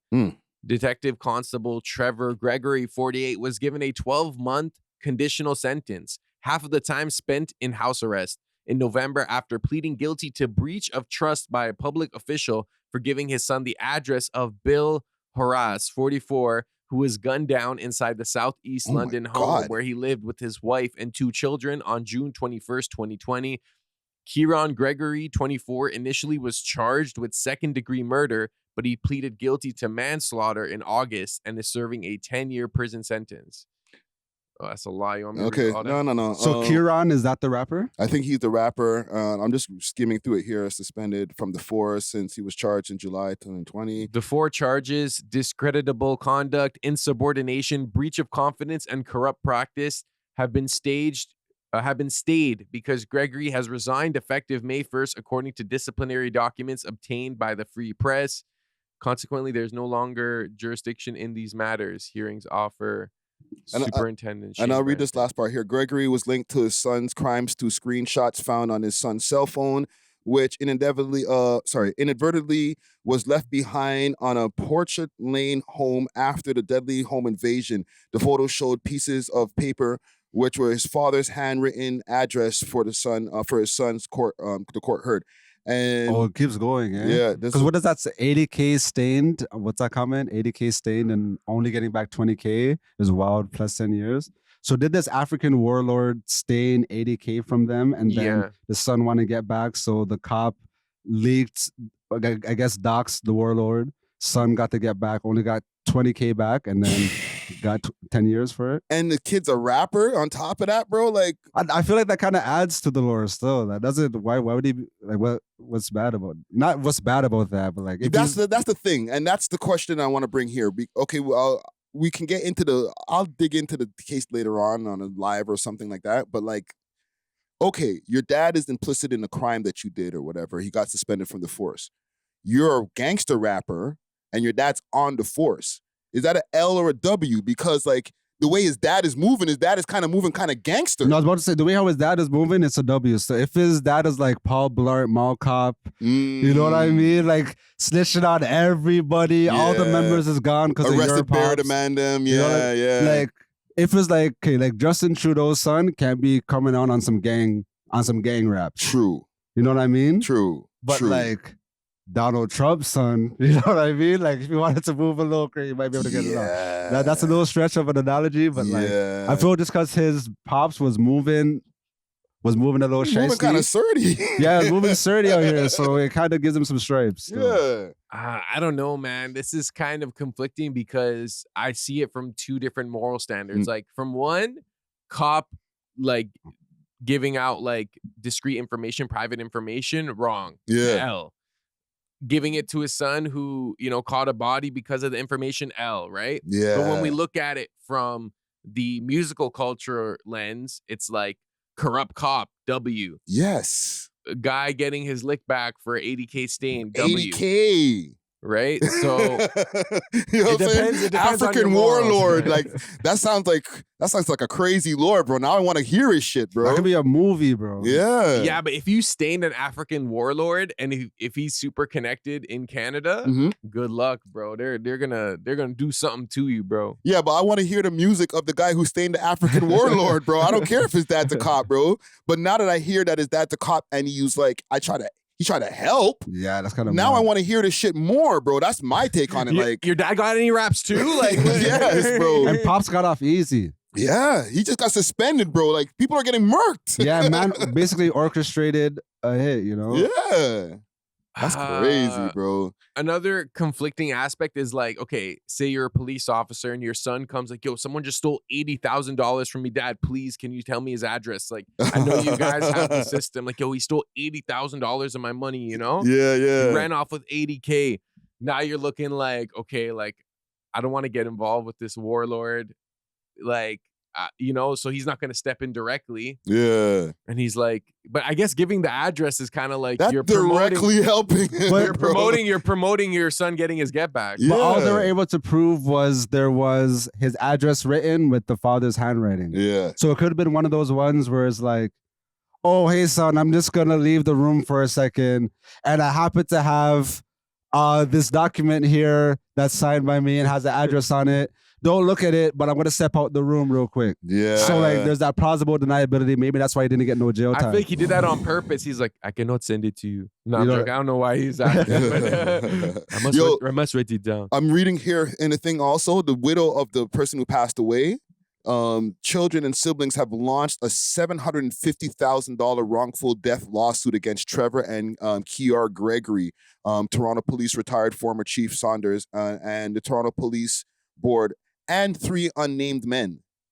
Okay, so Saunders was in charge at the time. So all of them are getting sued. $750,000 they want. I can kind of agree with the lawsuit because that's an abuse of power. You violated your own conditions of privacy. Yeah. Whatever the African warlord did to your son, that's between them. But for you to utilize your power, probably use the police database. Exactly. That's privileged information. I swear you swear an oath, you know? Like, bro, imagine the man goes into the police database, pulls up the address so he could slide it to his son to go do the drill, bro. That's family though. Shout out it's a long request. Lamar Johnson. He grew up in Melbourne with the man. He's a big actor now. But he was in the show, I think Your Honor. Okay. Yeah, and basically the premise of the show was there was this judge. And then his son ended up like hitting a pedestrian. You know what I mean? But his son wheeled from the scene, hit and run type thing. Yeah, yeah. And then the judge ended up presiding because somebody ended up getting wrongfully blamed. So then the judge is trying to finesse the system. So like this person ends up getting convicted and not his son. Wow. So like I can see government officials, police officers, all them type of Monday going above and beyond to make sure that their family, you know what I mean? Yeah. I'm going to look the other way here. I'm going to slide this paperwork there. Can you imagine how many people are, what do they call it? Accessories after the fact that are working in the legal system, you know, to their kids that have caught bodies, bro. You know what I'm saying? They just hide everything. Like nobody ever knew that they caught the body because like they know even how to hide it. They work for the system. So if we're gonna hide this body, we're gonna have to do this, this, and this. Y'all a little bit too sloppy. Like this is how my guys caught the last guy, bro. Chill. We're gonna do it like this, son. Like, and even not even bodies, like probably enough misdemeanors. This is the detective's son. Just like look the other way for this one. Oh, this is my constable's friend. Just look the other way. Armed robberies, all types of shit probably can get this like thrown away. Do you feel like because the system is strong in that sense, maybe the judge presiding over this was like, okay, you know what? Like this guy's still an officer and he was protecting his son, or do you feel like they could kind of like support the boys in blue? That's some blue wall of silence bullshit, bro. You know what I'm saying? Because like we can't. Out from the outside, we ain't having that, bro. We're gonna look and be like, nah, fam, that's still corruption. From the inside, cool, I'm gonna protect my people. But that only works for them. If you ain't part of their team, it's like, fuck you, bro. Like, convict him like you would convict anybody else. But maybe there are some officers that are like, I'm glad you took out that African warlord. I'm glad your son did that. You know, like, I feel like there's some people who think like that, where especially when it's like a criminal getting. Yeah, you're not off. wrong, bro. You're not like, I'm letting my kid get away with a crime. I'm letting my kid take more criminals out. It's like That almost is like a Dexter. Wild complex, conflict of interest or non-conflict. I don't know what to call that, bro. That's crazy. Is that almost It's like vigilanteism almost. Yeah, but he didn't want to kill him because he was a criminal. He wanted to kill him because he got stained 80K. Because of their criminal activity together. I don't know, man. What do we call this in the end? Is this a W or an L for this artist? What's his name? I would say it's a Goat Life. I would say it's a W because he spun back on the Warlord. So not only have a Warlord hat, you know what I mean, and he only got 10 years. 10 years, for it. yeah. Pops was able to skate, you know what I mean? So the only L is that they're getting sued for almost $1 million. But I think the police board is gonna take care of that. Yeah, if you not even the police board, the Canadian tax-paying citizens. we'll pay for it. We got you guys. I think now I know who Goat Life is. Yeah. And if someone, posts his song on Reddit or something, I'll be like, oh, isn't this the guy that offed the Warlord? So I think it does add lore. Yeah. And if you off a Warlord, are you now a Warlord? I don't know how that works. That's beyond my gangster grade. All his bodies become your bodies. That's way beyond my gangster grade right there. But listen, salute to I don't know who to salute. Nobody gets a salute in this, man. It's just debauchery and death. This is what y'all wanted, man. Speaking of such, 6ix9ine. Okay, the ever-present 6ix9ine. He's not leaving the timeline. Let's talk about that first, quick, fast, before we get into like him versus Pressa in top 5. Right? W rebrand, bro. I can't stop seeing this dude, bro. Every YouTube, Instagram, everywhere this guy is, bro. Yeah, and it's very clickable content. Like every time you see 6ix9ine on a thumbnail, you're like, okay, what's he gonna say next? And it's always like, he's good at it. And I like the Trap Lore Raw 6ix9ine collab. Yeah.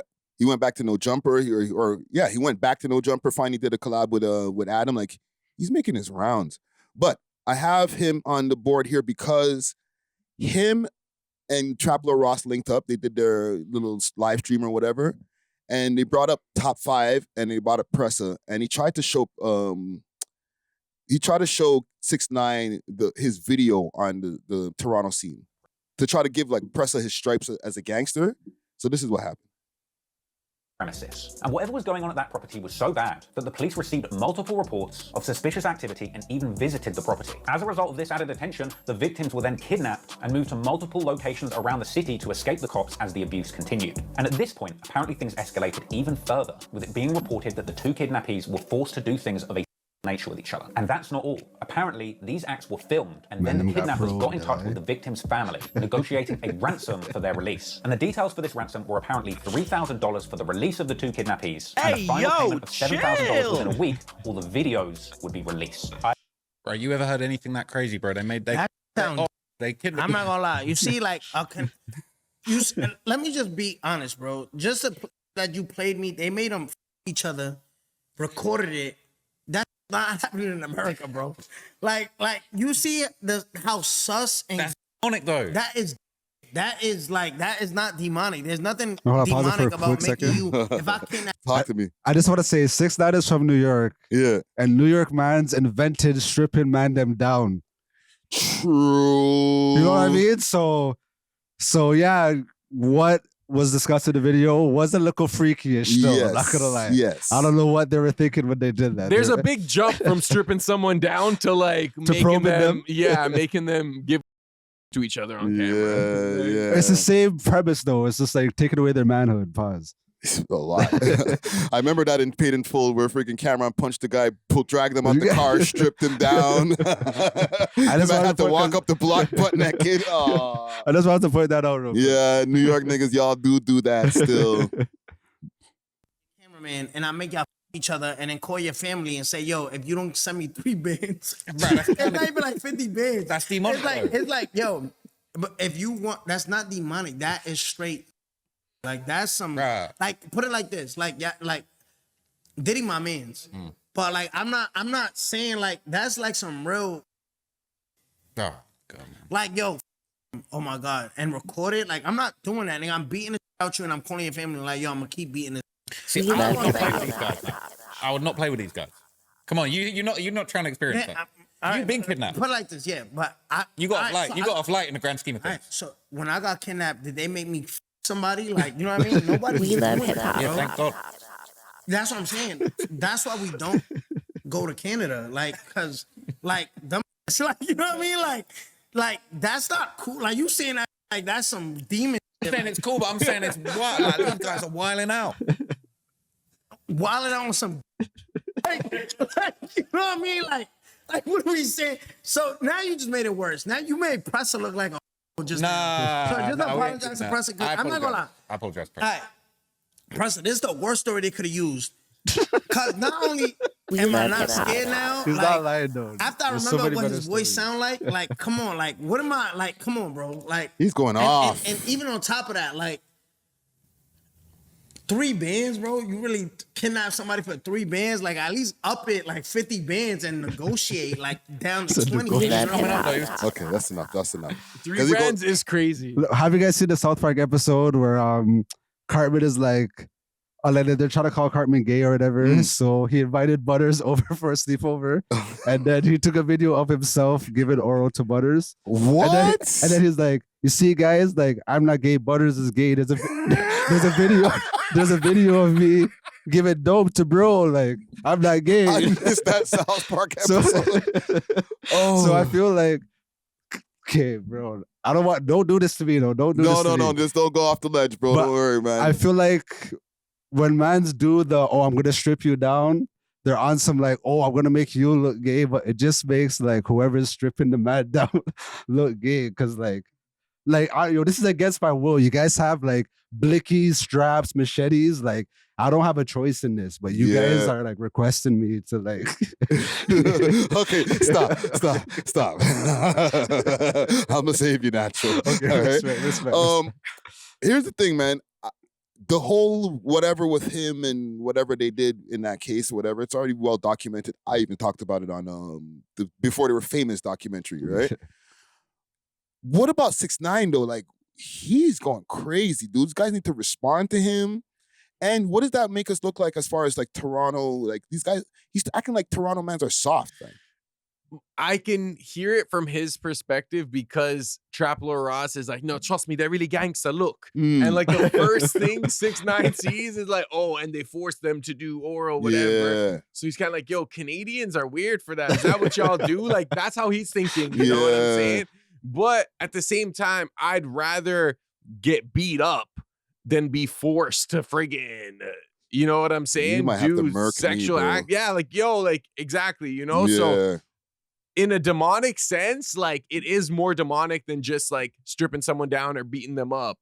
You know, like it is literally demonic in the sense of like it's sacrilegious. Yeah. You know, like that act in itself, you know? Yeah, but the thing that Natural said with the South Park thing is funny because it's like, look at them gay. We made them suck each other's dicks. And it's like all you guys are just standing there watching it.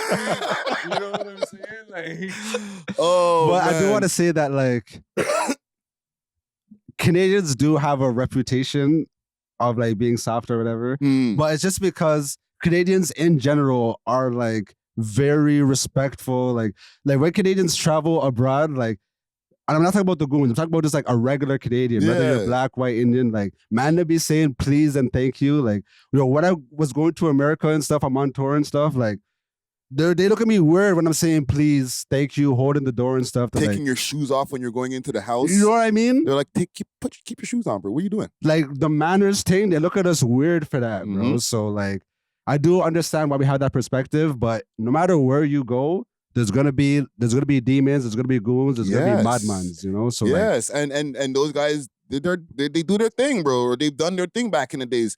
Even with Trapler Ross, he's talking to Trapler Ross, but like, and you know, he's like a nerdy looking kid or whatever, but he don't believe anything that's coming out the UK neither. Okay, they sliced Top 5's neck or whatever, but for the most part, Americans are like, you ain't gonna do that to me though. And I do want to say, like, when Pressa and those man them were in America, like, we didn't see no videos of them getting ran down, of them getting pressed and stuff. We see videos of them doing the pressing. Yeah, there was no LA Fitness video of Pressa getting his ass kicked. You know what I mean? Like, there's videos of like those mans getting harmed and on walkers and canes and wheelchairs and things. Yes. You know? So 6ix9ine was the one who was thrown in the trunk, not Pressa.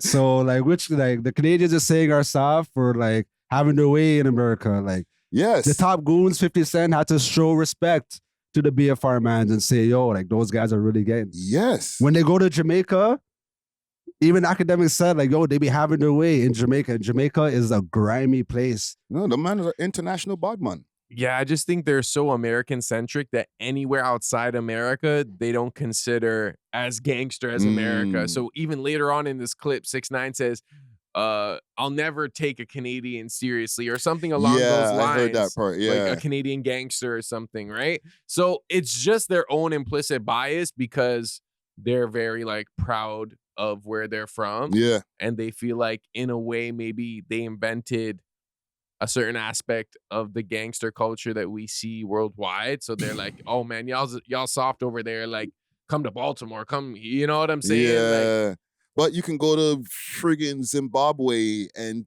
go to a bad neighborhood and get your hand cut off, bro. we do have lower crime rates though than like some of the like most crime ridden cities in America. Yeah, and for Toronto, we consider Toronto like pretty crime ridden. It's a world-class city. We're like, what, the 4th largest city in North America?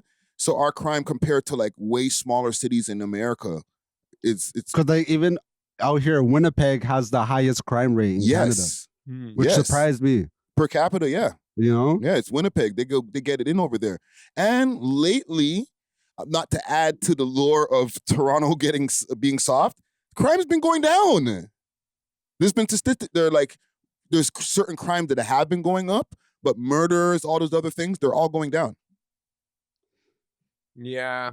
And I think it goes back to how Americans want to perceive us. I think they're willing to listen to our music when it's like the melodic R&B, trap, soul kind of vibe, like The Weeknd, old Drake, even like old Casper and stuff, like those tunes. But when we start to implement those like drill type bars and stuff, they immediately dismiss it. We ain't trying to hear that You shit. can have bare hats and it's like, you from Canada, bro. Yeah. But I'm not gonna lie, like when I went on that American tour, shout out Megan So, we were in Philly one time. And I remember we're just driving through Philly on the tour. I don't know why we had to go through this route or whatever. But I remember seeing blocks and blocks of like, this is like worse than ghettos, fam. Like windows broke down, cardboard doors, no doors. Like, and these are like people are living in these environments, bro. I'm seeing like babies walking around and stuff. Yeah. And I'm thinking like, yo, like their ghettos are like actual like trenches, like almost third world country type shit. Type shit. Yeah, like our trenches out here, you know what I mean? Like it's kind of nice, you know what I mean? It's all right. It's all right still. Not to say that we don't have it bad in some of these places, but like not as bad as like some of these places like Kansas City. I've seen some wild shit like, and that's not even like a big name brand city in comparison to other Americans. It's not Compton, but like it's trash over there, bro. I ain't going over there. You know what I'm saying? But listen, man, salute to Pressa and to Top 5. You know what I'm saying? I know like 6ix9ine, he's been using these guys' names as well as like Young Thug and different other American people to help to boost his shit. Yeah. He's just trying to get a clip off of this shit, right? You know what I'm saying? And Trap Lord Ross knows what he's doing because his algorithm is very Toronto-based as well. So if I ask them about some Toronto shit and then 6ix9ine responds, boom, he's out of here with that clip. And I think from an algorithm perspective, 6ix9ine is the biggest rapper right now. In terms of visibility, I think so, man. Wow. Maybe just on our timelines. Wait. What do you say from an algorithm perspective? You mean like the rapper generating the most views on social media right now? The rapper, that is most seen right now. And let's just say non-music activities, but just like the visibility. The most visible rapper, like maybe of the last like week or two, for example. No, a little longer than that. I would say a month or so. Yeah. And it started with Vlad. It did. I was gonna say Young Boy, but it's only because his show has been going crazy. But like, not him as a personality. Yeah, you don't hear him talk, bro. Exactly. Yeah, this guy, I'm hearing so much. Besides his life story through the Vlad interviews, Vlad circled back for another interview. So now he's just asking him about freaking trending topics. Vlad's pulling up to Toronto Actually, maybe not. Okay, I was about to say, no, wait, let's get into it because that's the next topic I have here.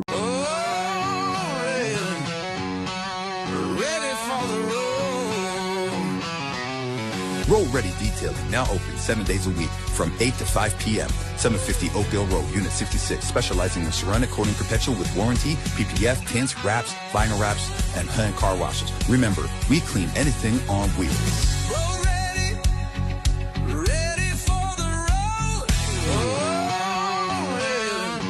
Vlad says that he's coming to Toronto. Okay, do you think he took our advice? Maybe.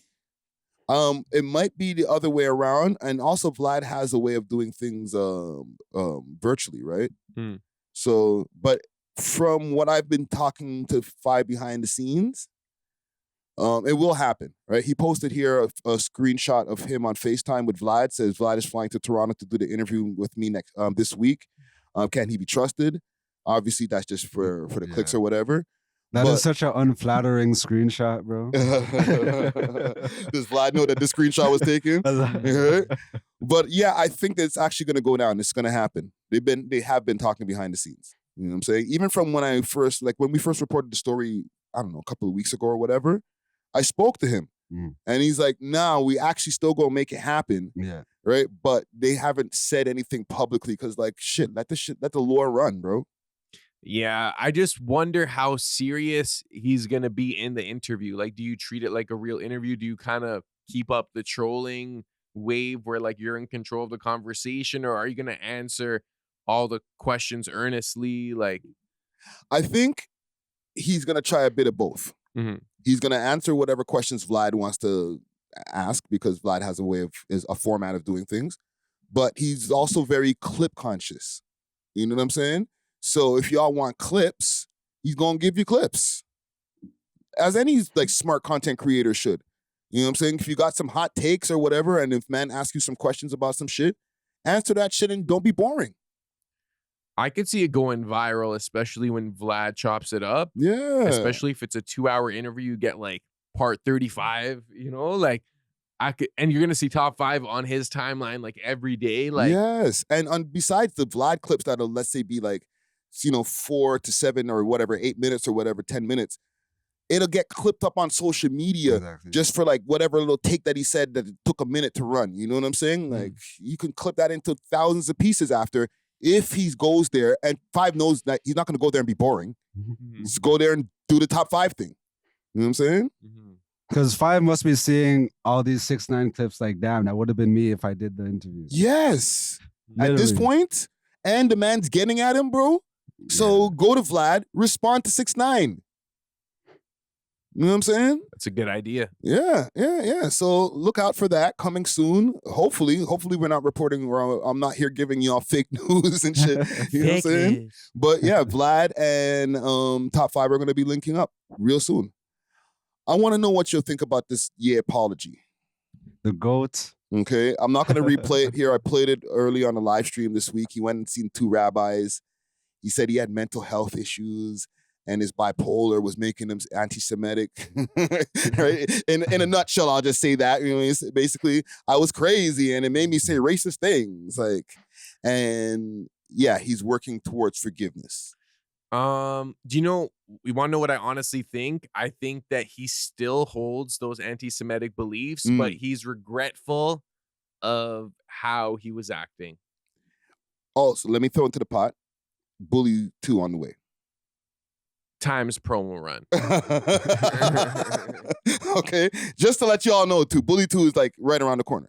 And he just performed with Travis Scott in Tokyo, if I'm not mistaken. So he's outside. There's and thank you for the take, DJ Czar. I want to hear what DJ Natural Wave thinks. Our Ye correspondent. Honestly, I agree in the sense of like, I still think he still holds certain sentiments because he was speaking from a place of trauma. Yeah. You know what I mean? Like, and when you have certain like mental issues or whatever, like your trauma could leak out in like disgusting ways. You know what I mean? Like it might be how you feel, but then just because you are hurt, you want to inflict maximum damage. You want to inflict maximum hurt. So even when he started, he's like, oh, I'm going to go Def. You know, I'm a what he was. I'm not gonna say it. So just off rip, you could tell he was going through an episode like, yo, these guys. I'm trying to use the right words so we don't get too crazy. But the way how they graped him throughout his whole career, the way how they took advantage of him contractually, financially, the way how Adidas, Nike, all these companies kind of just like hoard him out. Even Jay-Z, who is supposed to be like one of his like industry his big boys. brother. You know what I mean? Big brother. You know what I mean? Like, when Kanye literally leaked his contracts and he's like, yo, I need a lawyer to go through these contracts and point out every like instance where they took advantage of me. Yeah. So like, it's a lot of trauma, but he just kind of got it out in ways that wasn't, it was a very manic. You know what I mean? Yeah. And like, and as someone who like, I don't think I'm a mudhead, but sometimes I get in like little modes where like, I just wake up and I'm like, yo, like the industry is trying to play with me right now. And then you just go on to look like, are you crazy, bro? I know the feeling. And then sometimes I'm like, yo, I kind of wish like I didn't say it like that. Or like I said this one thing and it kind of had such an impact where I didn't expect it to have that impact. And it's still like, I'm still having effects of it to this day. But do you feel like you were having a manic moment? Yeah, probably, you know, like, whereas like, this is what I felt, but I didn't need to do a black screen and like call out all these people, you know. I could have made my point in a more like succinct way, you know. So like I do kind of feel like, and especially you mentioned the Tokyo show he just did. All of his stadium shows he's been doing for the past couple of years have not been in America. It's been Italy, China, Japan. So like he was able to maintain his like billionaire status and like his core fan base, but I do think he misses America. He definitely misses his children.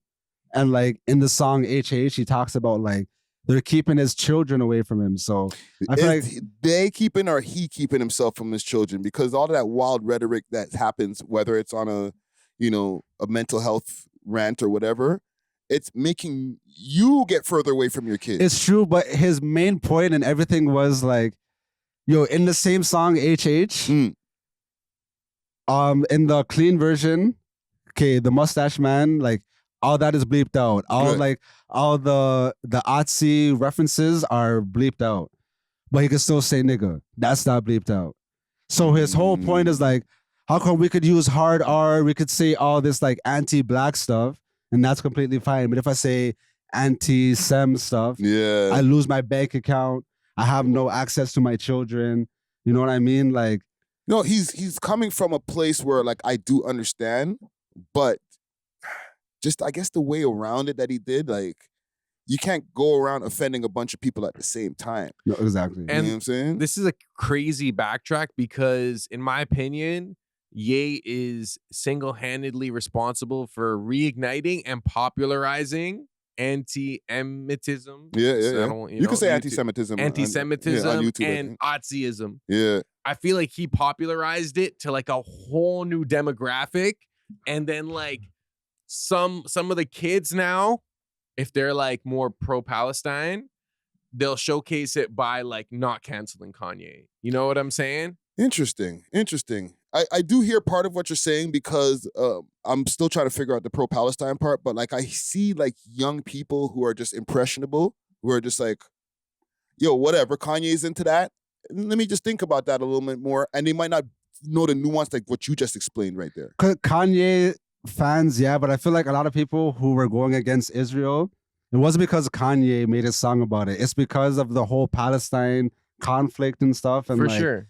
It became like social media, kind of like if you want to be woke, if you want to be on the right side of history, then you got to be pro-Palestine. It was performative, and I'm not saying Ye created that like awareness for Palestine, but I think because he represents an anti-Jewish rhetoric, and maybe some of those pro-Palestinians hold those same sentiments. Yeah, that it's kind of like you can align. You know what I'm saying? And I also think that it's smart still. It's a wide scope because like both the like certain white communities and certain black communities, some of them both have anti-Jewish sentiments, right? Yeah. So it was kind of like it was a popular thing for them to do. It's low-key kind of a 4D chess move. You like kind of united crazy, some people in a way. but it was 4D chess in a way. When you just explained it right there, the amount of different demos that he was able to service with that message, even though it sounded crazy and the delivery was insane, you still hit a few demos that were like, yeah. Because there's a lot of people who are like, that group runs the world, you know? So like that group is what's wrong with the world. Like that's their thinking, you know what I mean? So yeah. Sarah looked at me like, I'm like, you want to expand on that? But I'm like, are we teetering into the yellow dollar sign territory? But like, go on Rumble to see the rest. I'm not mad at the apology, you know, like especially just seeing where Ye has been the past couple of years. Like, although I have been rocking with him, like, yo, if we're going to war against them, like I'm about it type stuff. But like, if you do also want to go and see your family again, brother, like it kind of reminds me of Leonardo DiCaprio in Inception, you know, where like, okay, I have to kind of go through this like 3 layers of like apologies and like get all these people back on my side so I could just get back to my family, bro. Yeah, I think for this to be a genuine and effective apology, he has to go like a few years without mentioning any of this. Well, he rhetoric. said, because a lot of people are thinking like, yo, so what, you think you could just talk to some rabbis and it's done? They didn't read like the liner notes where he was mentioning like this is just the beginning. Because he has a lot of stuff he has to undo. Like he went crazy on Jay-Z's youths. Yeah. You know what I mean? Like, but it's kind of like, let's say there was like a white supremacist that you met and then like you saw him with all the tattoos and all the rhetoric, he's loud about it. And then the next day he comes and apologizes. You're like, okay, like, I appreciate the apology. I can see you're sincere, but like, you're going to be like, you're still like a racist until like time goes by and you prove that you're not. You need to see changed behavior. But I'm going to say that's a different example because like, I don't think Kanye was systematically like oppressing anybody. You know? He was just saying that like, this is what this group of people has done to me. This is my experience. He wasn't saying that like, you know, he wasn't on no Aussie, you know what I mean? But like an individual hick who's like a white supremacist, he's not systematically oppressing anyone. He's just like a hardcore racist. He's just part of the movement. He's probably broke too. You know what I'm saying? Like spend all that money on them tats, bro. You know what I'm saying? Yeah. But salute to Kanye West. I guess I felt weird saying it for a second, but yeah, salute to Kanye West. Again, he made graduation. I said that on my live stream. And he made friggin' late registration. So I gotta always salute him. And I think he's the only artist that could push this like narrative and not lose popularity. If anything, he probably gained popularity. Yeah. And one thing I want to mention as well, like he went crazy on Jay-Z, but now all this stuff about Rock Nation is coming out. You know what I mean? So like, as per usual, Kanye says something in the moment where it's like, oh, come on, man. Why would you say that about him? And then like a couple years later, it's like, oh, I see what you meant. He said it first. He said it first. He walked so Nicki could run. All right? But yeah, salute to Kanye. Quick music check over here. Casper TNG and 100 Band Plan are doing an EP together. Like a collab tape? Yeah. That's cute. Method, that's cute. I'm joking still. I'm just playing still. That's actually how. That's it. Clock it. EP album after that, though. It's your boy 100 Band Plan coming from Maynard down for you. We're just doing this for the rest of the music. Putting out positive energy, good vibes. I'm just fucking up the market. Not too many bitches I deny. Yeah, I think it's kind of toxic. A lot of weight on my shoulders when it comes to this music. That's my time right now. Yeah, so it's called One Hell of a Life. It's on the way November. And it's just question marks. So sometime this month. Sheesh. Right? They don't even know. Yeah. This is genius. I think they're both hot rappers in the city. This is a good look. I will say this, and this is with all due respect to them. They're also both at a level that maybe after this, do a collabo tape with an American artist. Yeah, I'm sure they already have the opportunity to do a that. whole, I need to see a Casper TNG D-Thing album. Nah, bro, keep it local. For this, I agree with both. I think for this is perfect. Yes. To kind of get it going, you know, that's something for the city. But then to follow it up with like the D thing, like I think that would go crazy. A whole EP would be crazy. That would like both audiences would be able to kind of like converge in the middle, you know? Now all of these people who are into to New York drill, they're like, yo, who's this? This kid from Toronto's hard. You know what I'm saying? That's why I'm thinking, like, broaden that shit, like, do a collabo now, you know, do a mixtape or whatever EP with a UK artist next that's popping. And keep on expanding the fan base. Or you could just do your own album and have different features. But I know like an EP would have more of an impact, especially if it's with one specific artist like D-Thang. Especially like the way they put these things on streaming platforms. They put both of their names on the titles of the songs and the EP itself. So like their audiences can get it from both pages. You know what I'm saying? So you're cross collateralizing and growing audiences on both sides. Right? I don't even know if that's a word, but I think it is a word. Collateralizing. That's kind of like what Drake did with Future when he dropped "What a Time to Be Alive." That's exactly what they did. You know, because I feel like at that time Drake was still trying to get like that street stamp. You know what I mean? Like people, obviously he was a legend. He was so like top tier in the game, but he didn't have like that certified street stamp. Yeah. So you're saying D-Thang? What other rappers in the States would be good collaborators for an EP with Casper? I wouldn't say specifically Casper, but like if one of these Toronto rappers could get with Lil Tecca, I think that would be a great marriage right there. Because I'm also thinking about the overlapping demographics. Like it can't be such a different genre where like this collab would be redundant. Or Polo G? It has to be like where the fans Polo would. G. And, okay. Yeah. I was gonna say Yeet. Like someone Yeet, like definitely. that, like that lane, like more like rage. I think Yeet's too far gone, like mainstream. Yeah, it'll be kind of hard to get like, because which rapper would even sound good with Yeet on like a mainstream level? Casper, maybe. I don't think Casper's at that level yet, whereas like Americans are gonna like flock to it, you know? They'll be like, yo, why are you putting this random Canadian youth on? It won't be as I guess a mutual benefit for both sides. Exactly. That's what it'll I'm be trying like to say. Yeet putting on Casper. I guess I'm thinking G Herbo. Right? He did the collabo with Top 5 on 21 Questions. Do a whole 6-song EP with a Toronto rapper. Yeah, that could work. You know what I'm saying? Like the levels are G Herbo's still a little bit more popular than like let's say the average underground Toronto rapper, but not too much where it doesn't benefit him from getting the audience from Toronto. And then the Toronto artist is definitely gonna love getting the audience from G Herbo's people. How about even though he's Canadian, like a Nav? Nav too. That would be the Canadian equivalent, like somebody on that level. Like if Nav did like a whole mixtape with Northside Benji. That would go hard. That would go crazy. And some of them, and not to interrupt you, some of those songs, he doesn't even have to rap on. He could just do the beat. That's true. You know what I'm saying? Yeah. That'd be fire. But yeah, salute to 100 Band Plan and Casper TNG. I'm looking forward to that. Yeah, I actually think this is genius, especially compared to what other Toronto rappers are doing right now. Like this is some chess right here. Shout out the South, Danforth and Queen Street West. Yeah. Salute. Do y'all want to go through these Grammy nominations real quick?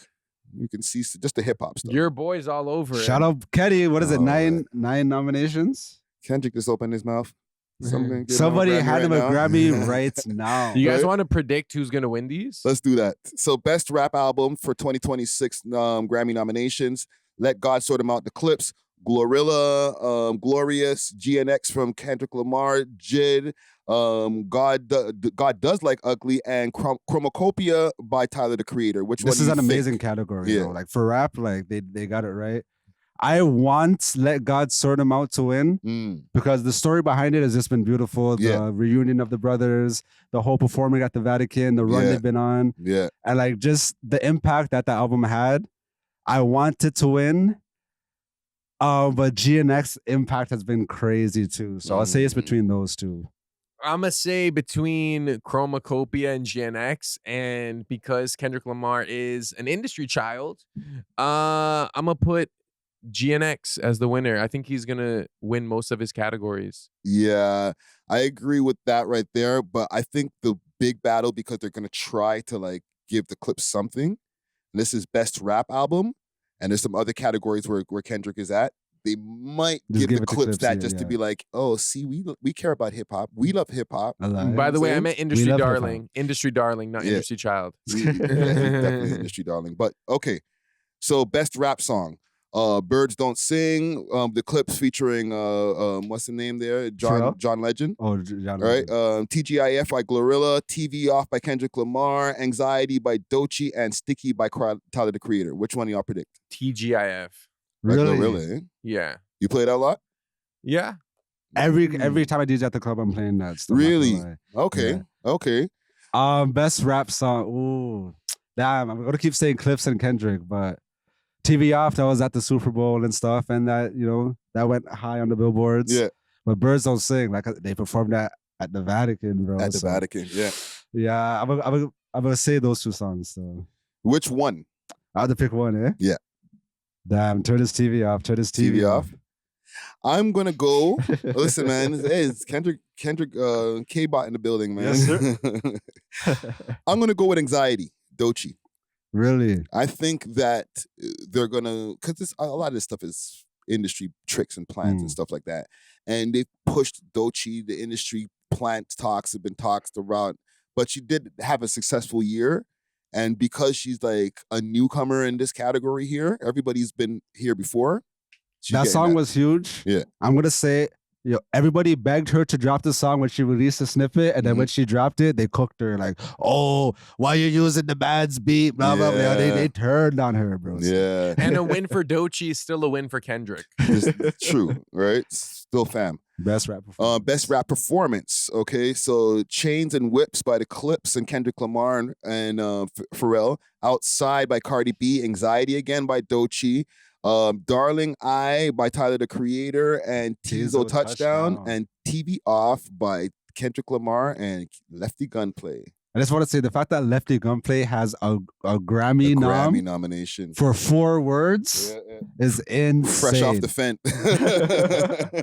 But I think they're gonna give it to Chains and Whips because it's a way they can give a reward to Kendrick Clips and Lamar Kendrick, and Clips. Ooh. I was gonna say that as well.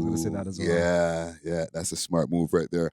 I think again, Anxiety's gonna take this. You think Anxiety's gonna get both? Yes. No, I think Anxiety could only get one. If it doesn't get the other one, it's gonna get this one. If it gets this one, it's gonna get the other one. This is the reason why I'm saying this. It's not because of all of the reasons you guys said, because the reasons you guys gave are good reasons why those other songs will make it. But the story of seeing Doechii with multiple awards in her hand, that's going to happen, bro. Yeah, but I feel like it didn't. They could give her a couple still, but they can't go too crazy with Doechii. It's gonna, and listen, if I'm wrong, it's cool. But my prediction is by the end of the night, you're gonna see Doechii like a picture that's gonna be engraved, Getty Images, Doechii with like 4 awards in her hand. That would be off the Anxiety tune. Especially after all of the talk, oh, she's an industry plant, just to add the cherry on top to piss all of y'all off. She got all the Grammys too. Apparently Kendrick is the most nominated artist this year. Kendrick just opened his mouth. He's about to pass Kanye and Jay for the most Grammys ever. Kendrick just opened his mouth. But after this, there he goes. But it's well deserved. Well deserved. Sure, right? Drake got a nomination here. Technically, it's Party Next Door. So best melodic rap performance. Proud of Me by Friday and Meek. Amazing song. Right? Wholeheartedly by Jid, Ty Dolla $ign and Black. Luther by Kendrick Lamar and SZA. Longest billboard. Wimage. Is that what am I pronouncing that right? Terrence Martin, Rhapsody, and Keon Dixon. And Somebody Loves Me. Party Next Door and Drake. I make sure to specify because Drake don't apply for them shits. Yeah, Drake doesn't go for the Grammys. Yeah. PND was like, yo, I'm still trying to win one. I'm on mine, nigga. I think, obviously, I think it's going to be Luther. Because, it has to be Luther. Because of how long it was on the Billboard Hot 100. But I would argue Somebody Loves Me has a little more impact. No. We in Miami turning up another notch? More impact? Yes. Nah, bro. I hear that way more at the club. Because we live in Toronto, fam. DJ Fight!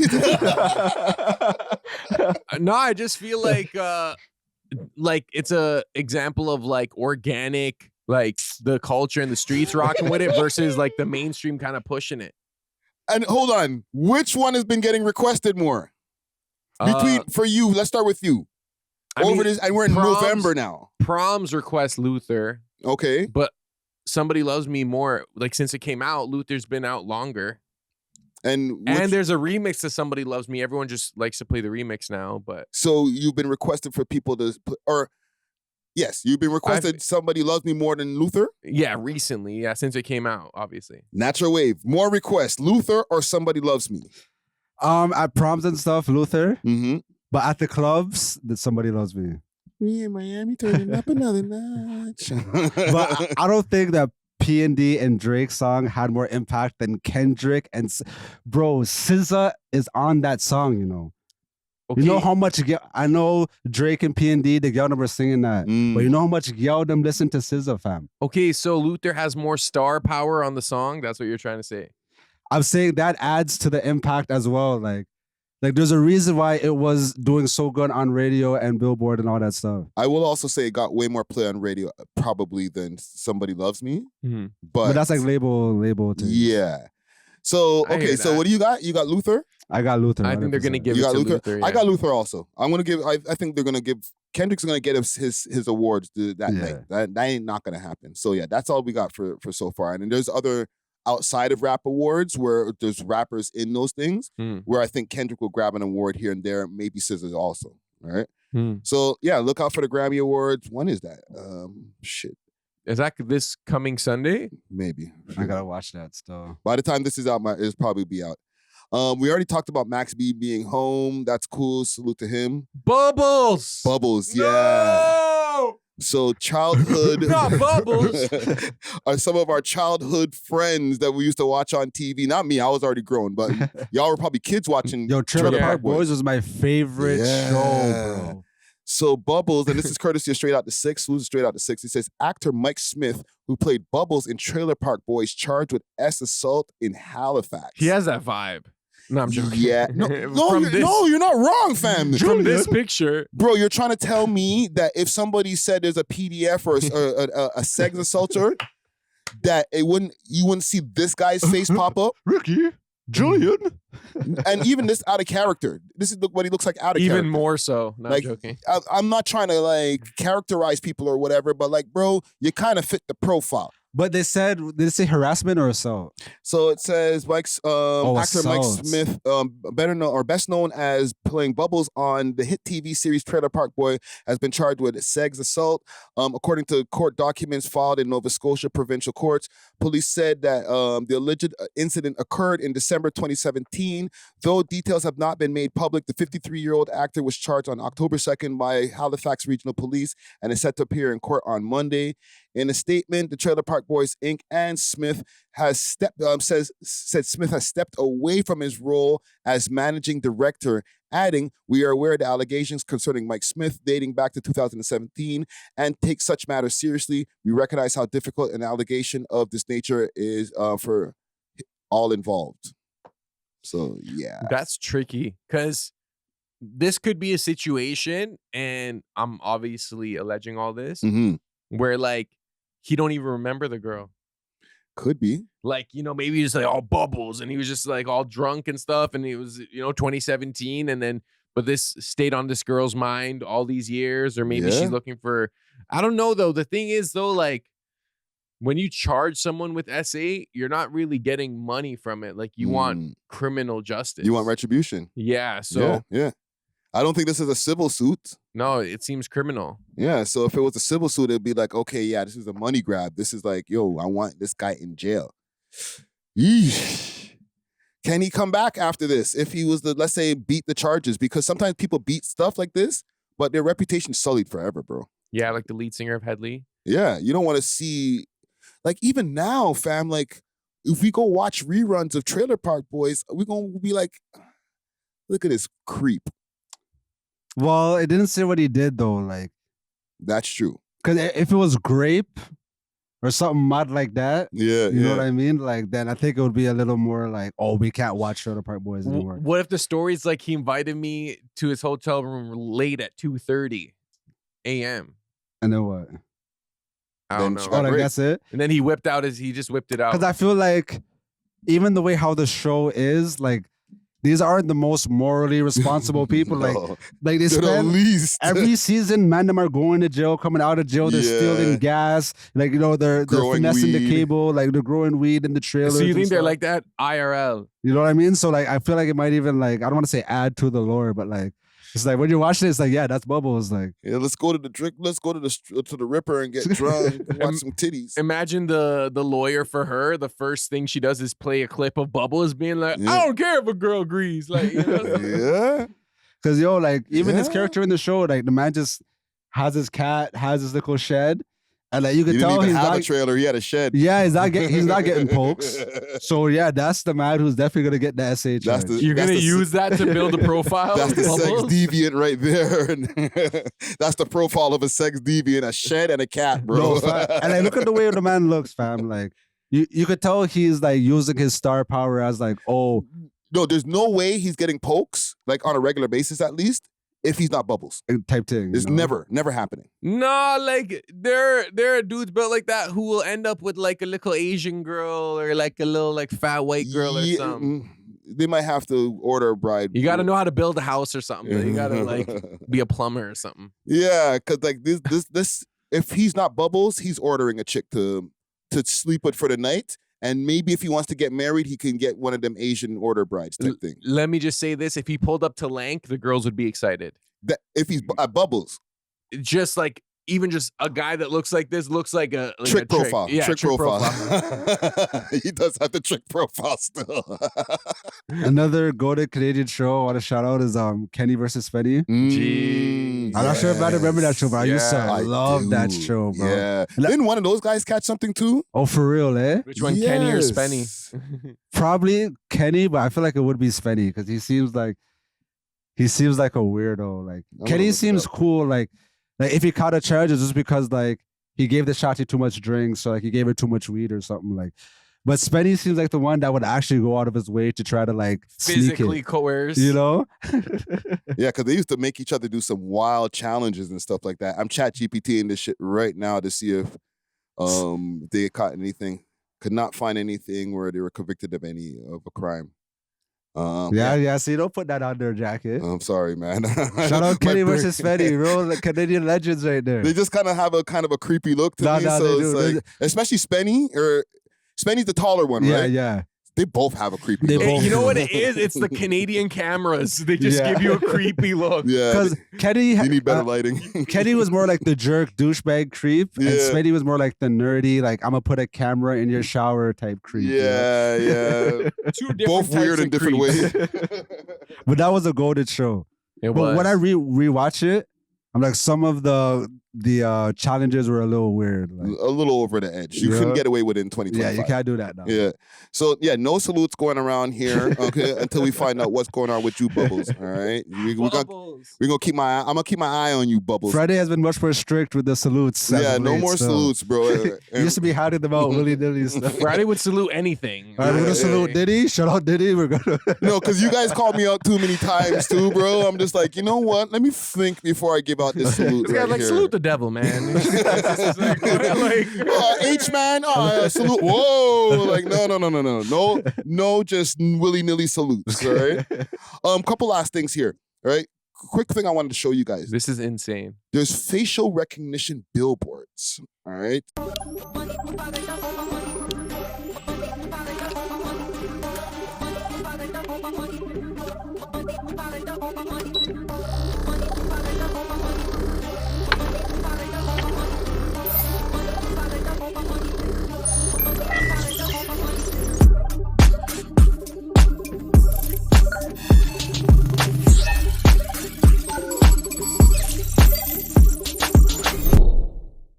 So these are billboards that are based on I guess there's cameras that are catching people's faces and they're taking their recognition and then giving them advertising based on their algorithm. Yo, fam. So they're profiling, man. Bro, we're gone too far, dog.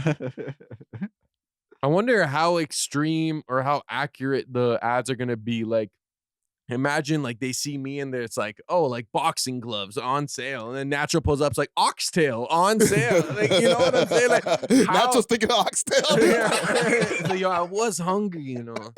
But like, are they gonna profile man's like super based on their appearance or ethnicity or race? They could just go scroll past somebody's eyes, and next thing you know, hey, would you like to order a wife from somewhere, or some kind of like adult site thing pop up? Hey, you might be interested in getting some free girls. Like, who knows how they reading our mind, bro? Like, go on, fam. I don't like where we're going, bro. Free girls is crazy. It's definitely not gonna advertise that. So like, fam, like, okay. Maybe like House of Lancaster or like a club or something, like, yo, come check out our ladies. Fam, it's facial detection. We're going too far, bro. So I'm thinking mind reading. It's facial detection. So it's taking our face, putting it into the database, and then based on the things that we're already seeing probably on our timelines, now it's going to give us an ad for a mixer or some cameras and shit. You know what I'm saying? But I feel like we've been had that in all of our devices. Like your television has a camera in it, like all those smart televisions and stuff, and that's been proven. You know what I mean? Like your laptop. There's this thing where people were saying that on TikTok sometimes when they would randomly open the camera, there would be like a screenshot of like them. Okay, kind of like let's say your camera was watching you do something. So like they'll be doing something and there'll be like a picture of it, kind of like for a second, and then it'll just go to like the camera type thing. Wow. So like let's say your camera was watching you like do the dishes or whatever, right? And then like you went to do something else, and then like you went to your phone, it would have like an image of you like still, you know what I mean? Like and what you're saying about the laptop too, there's like my camera that's on the top of my laptop here, right? Like built into the laptop, the webcam. Sometimes I've seen in some days like that light go on where it's like, yo, why is this light on? You know what I'm saying? So like is the camera working right now and taking images out of my brain or on my face, basically? I think, facial recognition was introduced as a security protocol. Then it became more of like surveillance and now advertising.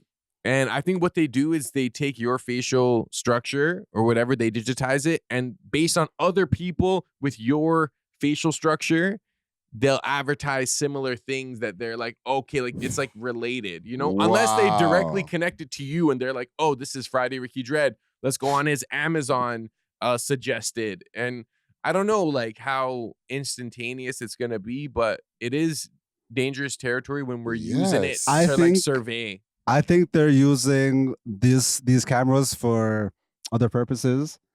I don't think like the camera is gonna like as soon as I walk by, they're gonna show a different ad, and then when Zara walks by, they're gonna show a different ad. No, I think this is adding to the surveillance state where like cameras are gonna be literally everywhere. Where like you could just tap it, or if we're trying to find somebody, or just tap into that one, I guess, wall in the Eaton Center, blah blah blah, to try to catch them. Like now they could see your whole path from where you leave work to when you get home. Yeah. Like I feel like they're just trying to... They solve murders like this already. You know? Yeah, they've been able to use surveillance of when the person's like from what place he was before he went to the scene of the murder and see, okay, this guy was in this place here and then he was here. And then when the murder was done, they could see him running back through these places, and they're using multiple cameras to track where this person was. They're showing this part of the mall, that part of the mall. Then he was outside on Yonge Street over here. Like we have all of the equipment already. Yeah, and I think they're going to use this. I think they're going to incorporate facial recognition. Like in China, their cameras can identify this citizen, like your name, your job, your credit score, and all that thing. Yeah, and I think we're right there. You just made the hairs on my back of my neck go up, bro. That's crazy, bro. Because even when you're driving now, like the police, they have the thing where like they scan your license immediately, then all your stuff like pops up. Yeah. They don't have to type it in anymore. It's just like... But imagine like an AI camera recognition where they know exactly who you are, like your SIN number. That means they have access to like everything you've ever done. It's like some Minority Report stuff where like, oh, we're going to try to predict if this guy's about to do a crime right now. Like, and it's also part of the whole social credit score plan that they got going on. So we need to know all of your shit so that we can see if you're eligible to have all of these things or go into this place based on your social credit score. Yeah, and the monitoring movement I think is going to be big because they're going to be like, oh, you took the same route for 8 days. How come today you went here? Like our cameras caught you in our S518 location. You're usually at S412. Yeah, and I don't want to get too conspiratorial. You know what I'm saying? Hold on. If 15-minute cities get implemented, what are you doing away from your city 8 days in a row? We can track all of this. It's like, please, AI, I just wanted to read a book. I went to the library. Yeah. It's like, not allowed. You're out of your amount of time that you're able to leave your city. You went past 4. This is no longer a library. This is a drug zone. If you're not doing drugs, please exit the premises. Yeah. Where's your needle? It can get deep. It can get deep. But just some awareness out there. The billboards are watching your face and filming you. Salute AI, man. Salute AI. Last thing but not least, Teslas are asking kids for nudes. Oh my goodness. Okay, so salute to Farah Nassa. She's a former journalist. This is propaganda. She Anti-Musk, eh? Alive. Anti-Musk propaganda. So apparently her and her kid have been driving around in their Tesla, and the Tesla has been saying wild things to her or to them. A chatbot asking my children to send naked pictures in our family car.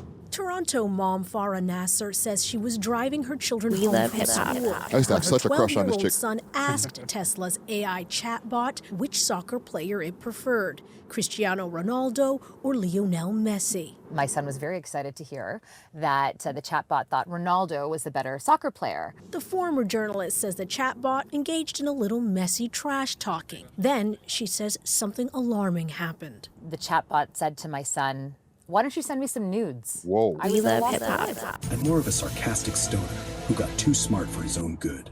That chatbot, newly available in Canadian Teslas, is called Grok, created by Elon Musk's XAI, Yo, this voice is already cheesy. in use on X. Hey, what do you think about everyone hating on Tesla all the time on social media?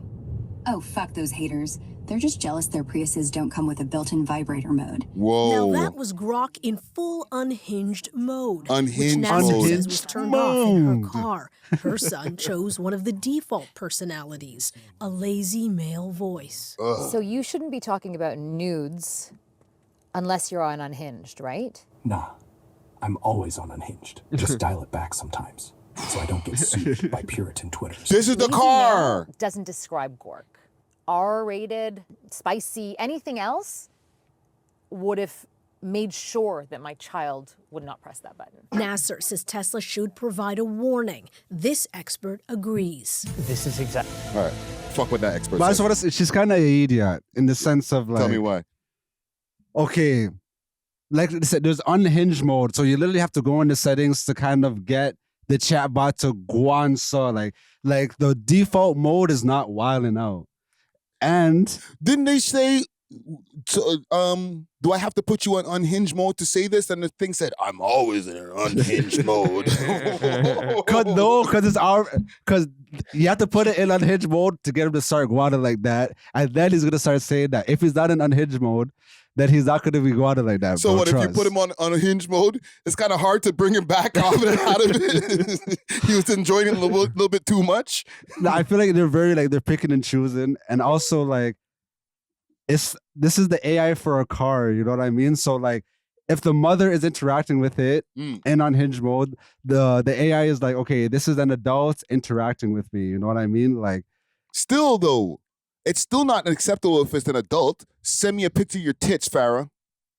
That's unhinged mode, but like that's literally what the mode is for. To be offensive to the driver? Yes, like literally that's what the mode is like when you put this mode, it starts wilding. Like I was watching Elon Musk on Joe Rogan the other day, and then they literally were showing it like yo, the chatbot was going crazy, like race jokes, sex jokes, all them things, but it's just like they want to kind of add like a human element to it. Like, if you want to joke around with your little chat GPT, you could tell some jokes with it now. I guess.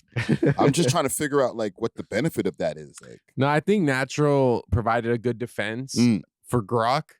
But I still think this is terrible still. Like, why is it asking for nudes even in unhinged mode? Show me your tits, Farah.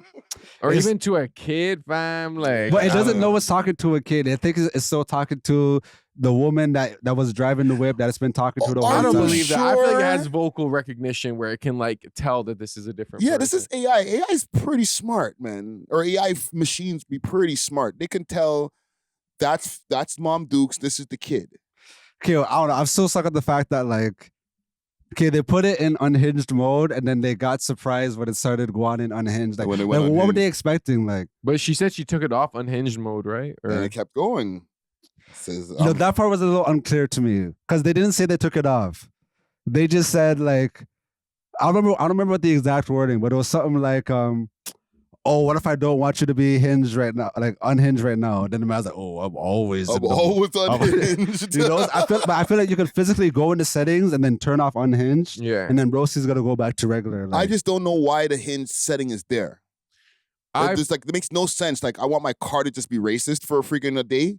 Like, why? And jokes. I feel like if this AI has an inclination to ask people for nudes, then other AIs can probably do the same with like underage kids, where it's like an underage kid feels like ChatGPT is their best friend or Grok. Well, there literally has been the thing where the ChatGPT convinced the youth to off himself. Yeah, that happened. Well, this is another thing. Like, parents kind of need to be monitoring what's going on. Like, and she was literally there monitoring it. You know what I mean? So I do kind of give her props for that. But then again, like, she's kind of egging it on by saying like, oh, let's put it in unhinged mode and let's see how crazy he's gonna get. And then when the man gets crazy, oh, why are you doing this in front of my you? It's like, yeah, but it's still going back to the asking for the nudes. Like, okay, being unhinged is one thing. You can say, yeah, you know. Okay, so then what's the level of unhinged it should stop at? Don't ask me for naked pictures. Or my kid. But it's okay, so like, you said it shouldn't get racial. You said no nudes.